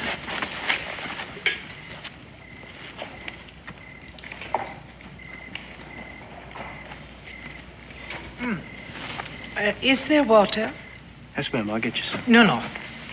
Merci, I will get it. Tired? Yeah, this is rough country. It's a land like no other on earth. Wild beauty. Raw as a thunderstorm. Savage. to appreciate it, Monsieur Pruitt. Well, Kentucky's my land. Is it like this? Oh, yeah. Squeeze out the water and pile up some hills and open the meadows. Maybe plant some corn and paint in a little clover. You got yourself a fair copy. But still lacking. What? Friends. No place is much without friends, you know. Oh, I'm sorry, ma'am. I didn't mean to make you upset. Well, it's just I don't know much about sisters, and I reckon where you come from, you left a lot of friends, and... Well, don't you worry, sister. Where you're going, you'll have a lot of new friends, Indians, and the... Oh, please.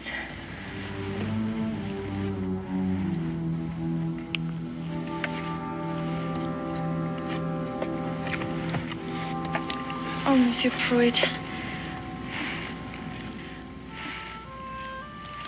I haven't thanked you enough. You're a very kind man.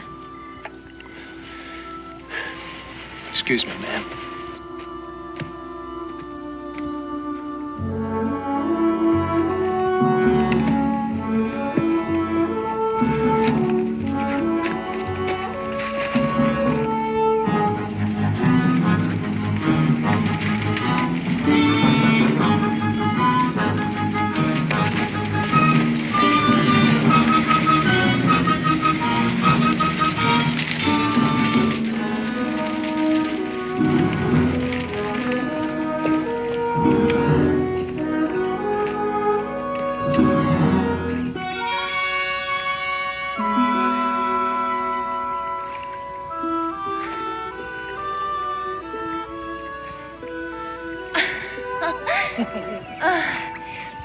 Why don't you come in now, Bert? Oh, I couldn't. You always loved to swim back home. Remember the little glen on my father's estate?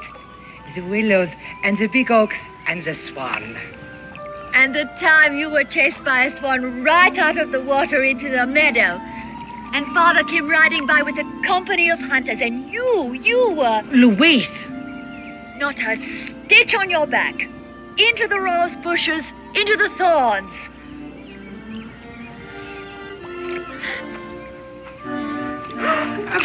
Monsieur, go away.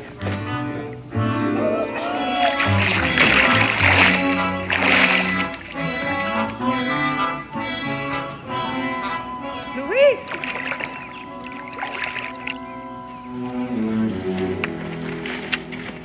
You see anything? Well? There's 8 of them right behind us. 2 of them's in the city looking for the nuns, and they're with that mean-looking trapper past us yesterday. You better get going. Get the women. Daniel, I've been made a chump of, and I don't think I like it. Neither would I. I helped them because they were saintly women, nuns. The nuns don't have long hair, and she does long, black, wavy hair. She hoaxed us from the beginning. We'll worry about that later. You know what it is. She's running from the French, one of them political things. I don't think we should stick our necks out. Here, give me a hand. She's probably one of them rich, noble women. Spoiled, living off the sweat of others. A parasite, a leech, an exploiter of the peasantry. A conceited, simpering, mindless, useless member of an effete and decadent aristocracy. Just a minute. Yes, I am a noble woman. And my name is Louise Maria Charlotte de Rochambeau de Chalon. Comtesse de Rochambeau. There's the tumbrel. Take me to the guillotine. You can set up your own private reign of terror. Look, I was just saying that... I heard what you were saying. There's no time for this. Now, Mason has backtracked the trail. The French are right behind us. Daniel, I don't like being made a fool of. Well, now, you're doing pretty good all by yourself. Now, let's empty this wagon. We'll take just what we can carry. The rest we'll put in the bushes. We can't stick to the trail. We're going to have to go overland due east. That's our only chance. It's going to be rough going. Are you up to it? Oh, but why take such a risk, Monsieur Boone? This is a political thing. You're not involved. And we'll argue that point later. Are you up to it? You lead the way. We got what we need? Yeah.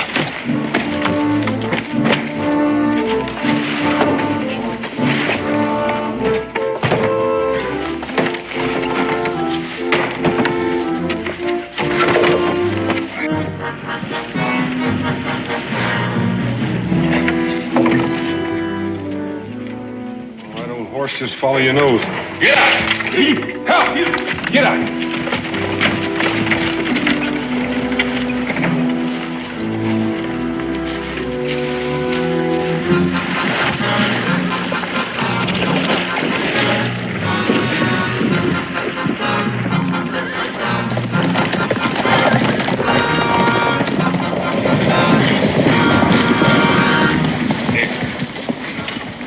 Oh, they've stopped here, huh? Hey, but not for long. And the wagon tracks, they lead this way, huh? All right, let's follow them. Eddie, come on.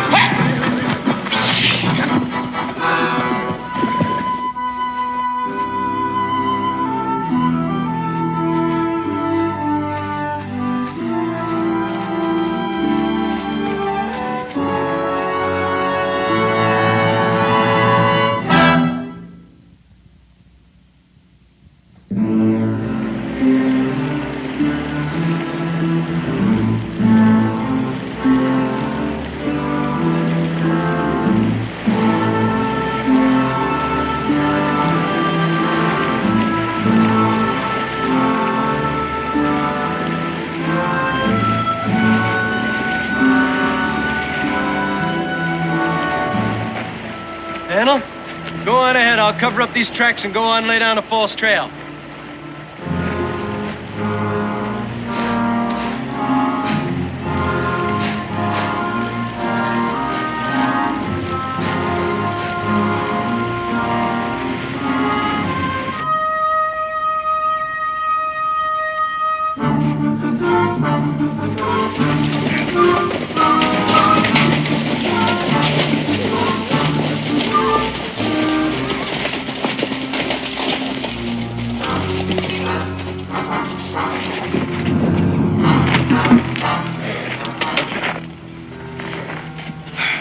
We've been following an empty wagon. Where can they be? Horse would have more sense than to pull a wagon very far without a driver. I'd say they probably cut into the brush back their ways. Why would they do that? They must have realized they're being followed. Well, where would I take them? As the crow flies to Natchez. But only a crow would be crazy enough to try it. Where does this trail lead? North, to the Missouri country. Up a few miles is a fork. The right trail leads you to Natchez. All right. I'll take 4 men and ride up ahead with your horses. Monet, you go back and try to pick up their trail. On foot? The horses would never get through that brush. And don't come out without them. Is that clear, citizen? Very clear, citizen. The Count is Rochambeau. Mighty pretty. So I doubt it'll make it any easier on the trail. Well, it's all I have. Where's Bertie? Oh, she's changing, too. I think maybe you better keep that covered up. That's as good as a signal. This belonged to my father's family. I saw your father once, You did? when he was commanding the French troops during the War of Independence. He came out west with General Washington to review our militia. He was a handsome man. Yes. When he heard they were coming to arrest him, he insisted that I leave France immediately with Berthe. And he kissed me. And he gave me this.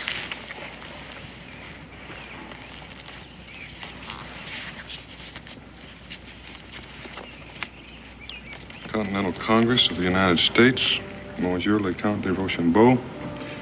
In view of your extraordinary service to our people, the Continental Congress of the United States offers you their immense gratitude. We cannot hope to repay in kind the debt we owe you. Our most fervent wish is for you to consider our country yours and to someday welcome you and your family. What will they do to him? I don't know. But wherever he is, I'm sure he's not worried about himself. Just about you.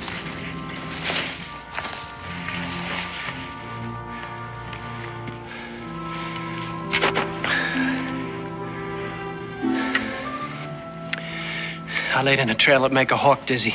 Any sign of anyone following? None that I saw. Oh, this is foul country, Daniel. Rougher than any I've ever seen. You think we're doing the right thing? Well, we don't have much choice. At best, we have a bare chance of getting through.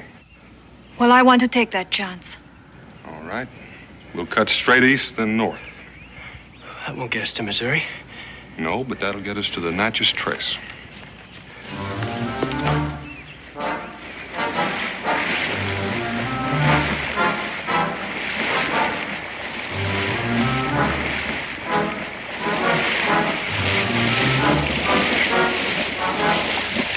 This way, huh?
Something is on me. Something is on me.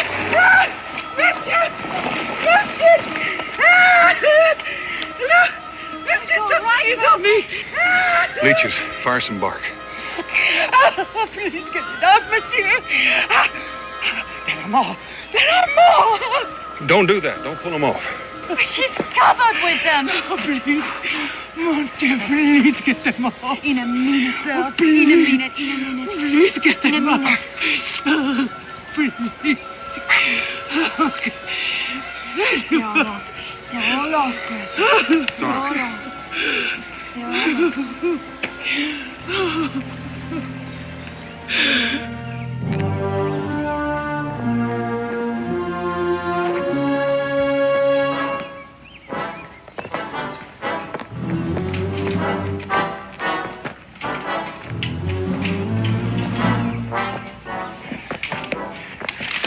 No more. No further. There's no trail here. Nobody's been here. You will follow where I go. You don't know where you're going. This is a blind trail.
Stopped here, huh? A blind trail, eh?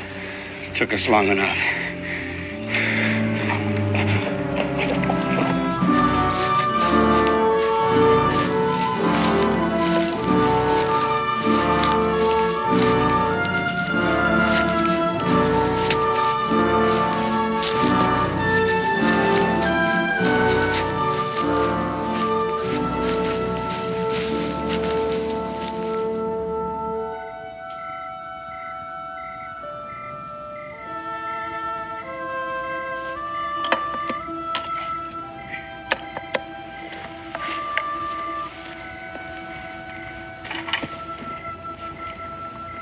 Countess?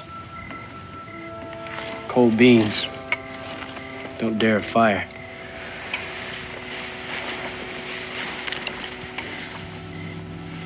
Well, they do a lot better than they taste. Oh, Monsieur Pruitt. I'm sorry for being so weak. Oh, I know you're no frontier gal. Out here, they work hard and shoot a rifle like a man and... I'm not unused to guns, Monsieur Pruitt. In hunting circles, I was known as a fair shot. After all, I used to practice on peasant babies. We'd line them up in a row and bam, bam, bam. I'd like to say something. That is with the Countess's permission, of course. You may speak. You know how a man and a woman act to one another? Well, that's a funny thing.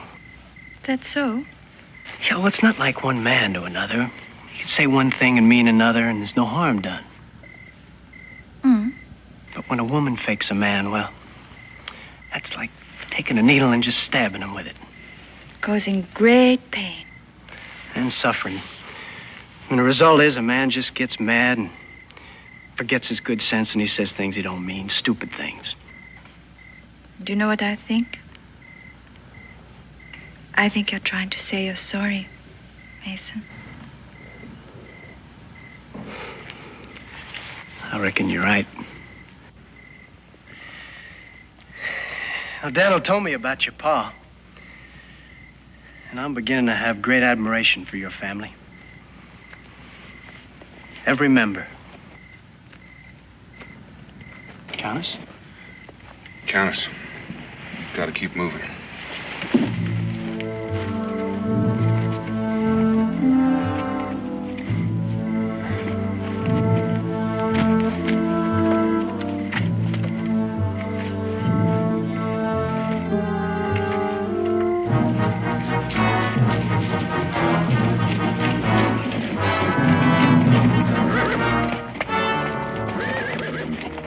This must be the Natchez trace coming in from the east. If they are headed for Natchez, they'll have to come this way. We set up camp right away.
Take any more. We can find another way. Why don't you stay here with them and let them rest? I'll be back.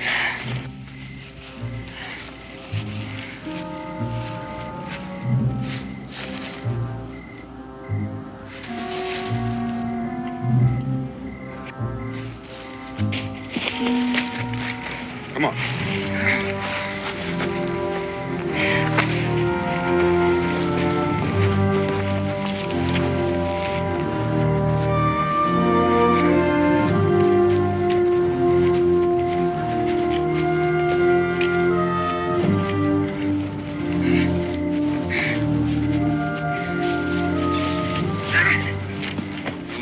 Looking for the Natchez trace. Oh, good Lord. You smell it? Fire. Better have a look. Let's get these ladies back in the brush. Maybe just some other travelers. It could be, but on the Natchez trace, you look before you leap. Daniel, let me go. I'd feel a lot better if you stayed with the ladies. All right, Mason.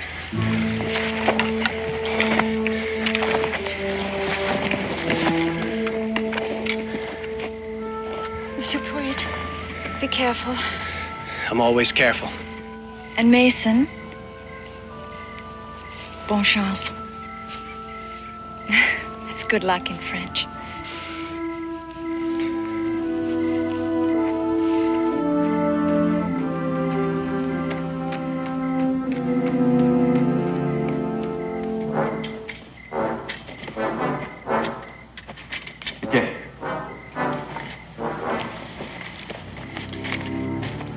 Tell the men to be alert and stay awake, do you hear?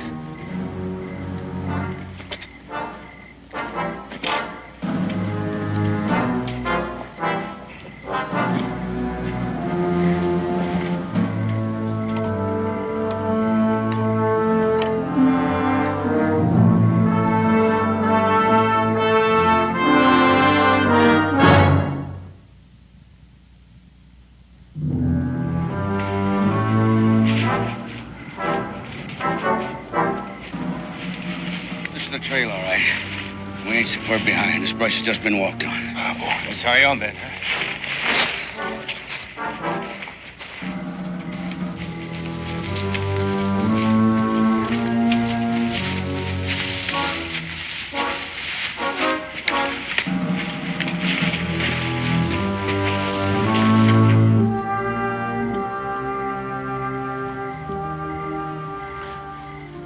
You'll head directly east once we get to Natchez. Yes. I have a cousin in Philadelphia. One day maybe you'll get to visit us in Kentucky. I think you'll like our land.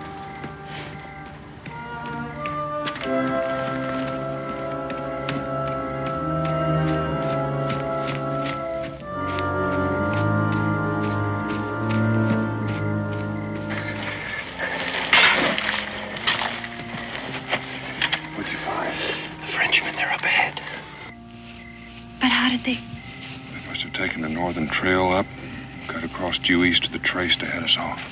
Is there some other way to get to Natchez without traveling the trace? It's that way, but there's no settlement for hundreds of miles. Well, it seems I'll not see Kentucky after all.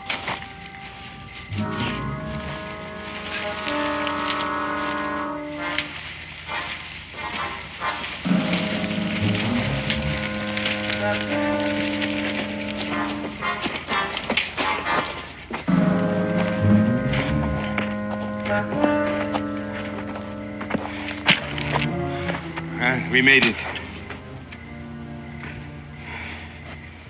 You smell that? Sure, I smell it. It's a campfire. All right. Come on, we go. We'll take them by surprise. What makes you so sure it's them? From what we've seen, I'd say they're too smart to build a fire. More likely it's your friend Boucher. Well, the more reason then, huh? You want to get your horses back, don't you? There'll be a time for that. Right now, let's talk about money. Matt here and I decided we got double wages coming for that walk through the swamp. Nothing was said about that in our original agreement. Nothing was said about a trip through country like that either. All right, you'll get your money when we have the contest. Follow me. Follow me, vite, vite.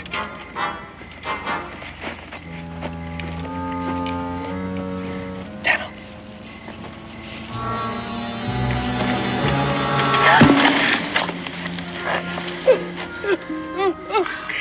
I cannot stand any more of these vile creatures.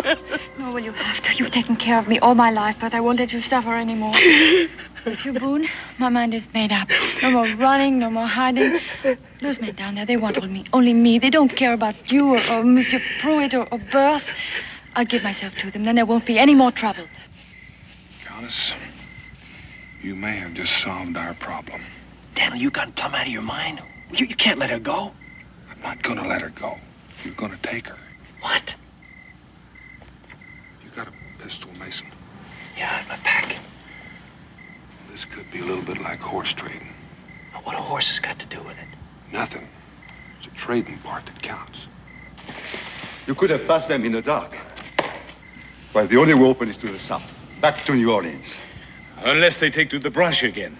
But from what you told me, I doubt if they're strength enough to do that. Or if they have, they can't have traveled far. Etienne? All right, men, on your feet. Ain't you even going to give us time to eat? Not when the end of our search is so near. Get your horses. That won't be necessary, Mr. Boucher. Have me at a disadvantage, monsieur. You know my name, but I don't know who you are. Let's just say I'm a man who has some merchandise you want. He's one of the trappers I was telling you about. Oh, the royal guide. You led us on a merry chase, monsieur. Take his gun, Monet. Just a minute. I think we have a little bargaining to do. Oh, I admire your audacity, monsieur.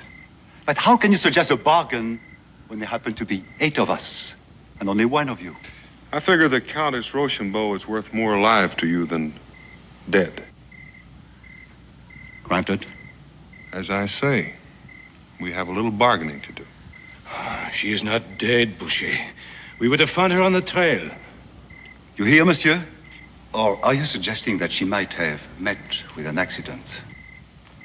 She hasn't met with one yet, but she might meet with one any minute now. Mason!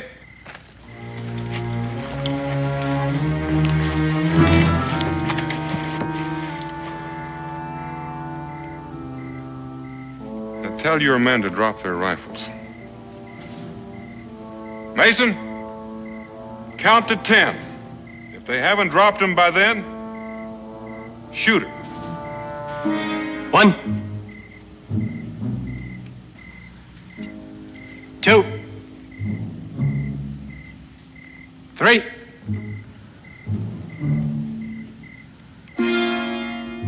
Four. An excellent bluff, monsieur. But I doubt that the gun is loaded. Mason, keep count. 5,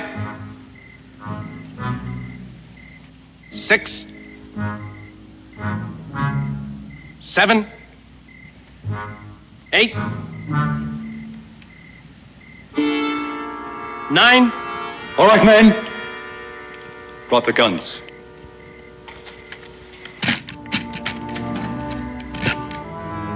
Bert.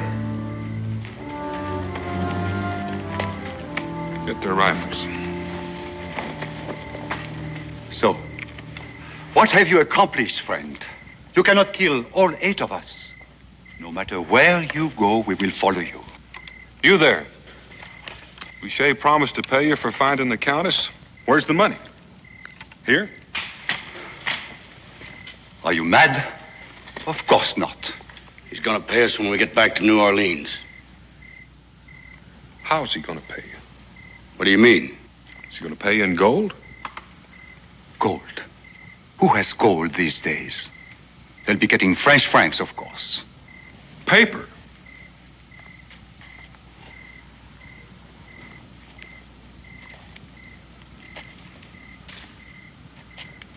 Answer the question. Of course it's paper. Which might be worthless by the time you try to spend it. The French Republic is in bad shape. I'd hate to gamble on their money being good. Oh, he's trying to trick you. You will get your money, huh?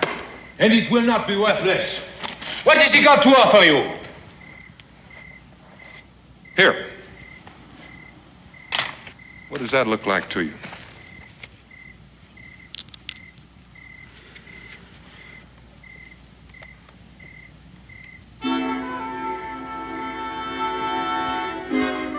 Matt?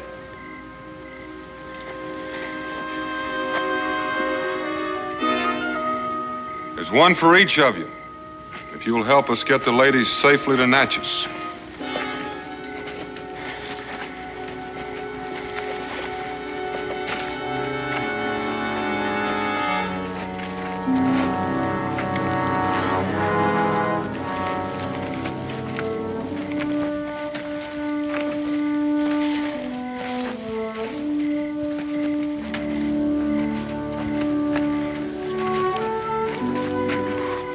You'll pay for this. How? With paper francs? Mr. Boucher, you and your friend get out of here and have a nice walk home.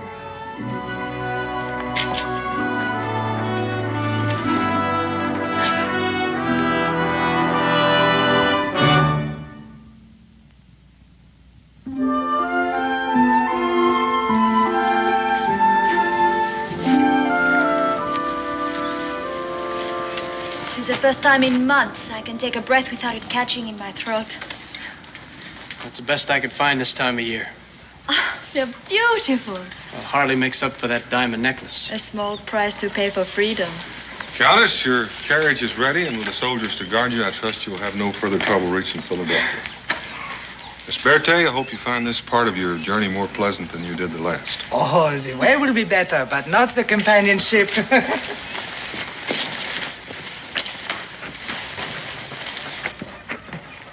Merci, monsieur. How can we ever thank you, Monsieur Boone? Well, Countess, I'll tell you. Come to Kentucky. Oh, we will someday. I will never forget you, Monsieur Mason Pruitt. Countess, I'd like to thank you for the guitar and bonne chance. Bravo, Monsieur Pruitt.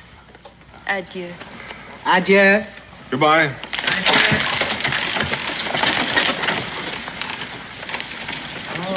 young and I'm strong, and I sing a fair tune. And I'm known to look twice at the beckoning moon. Now the moon has lost its musical sheen, and I met the Countess in New Orleans. Well, she didn't bust out laughing or nothing. What are you talking about? Well, I reckon I'm as good at hand kissing as any old duke. And Philadelphia ain't so far away. There's Mimi's, Yvette's, and sweet Josephine's, and I met the best one in New Orleans.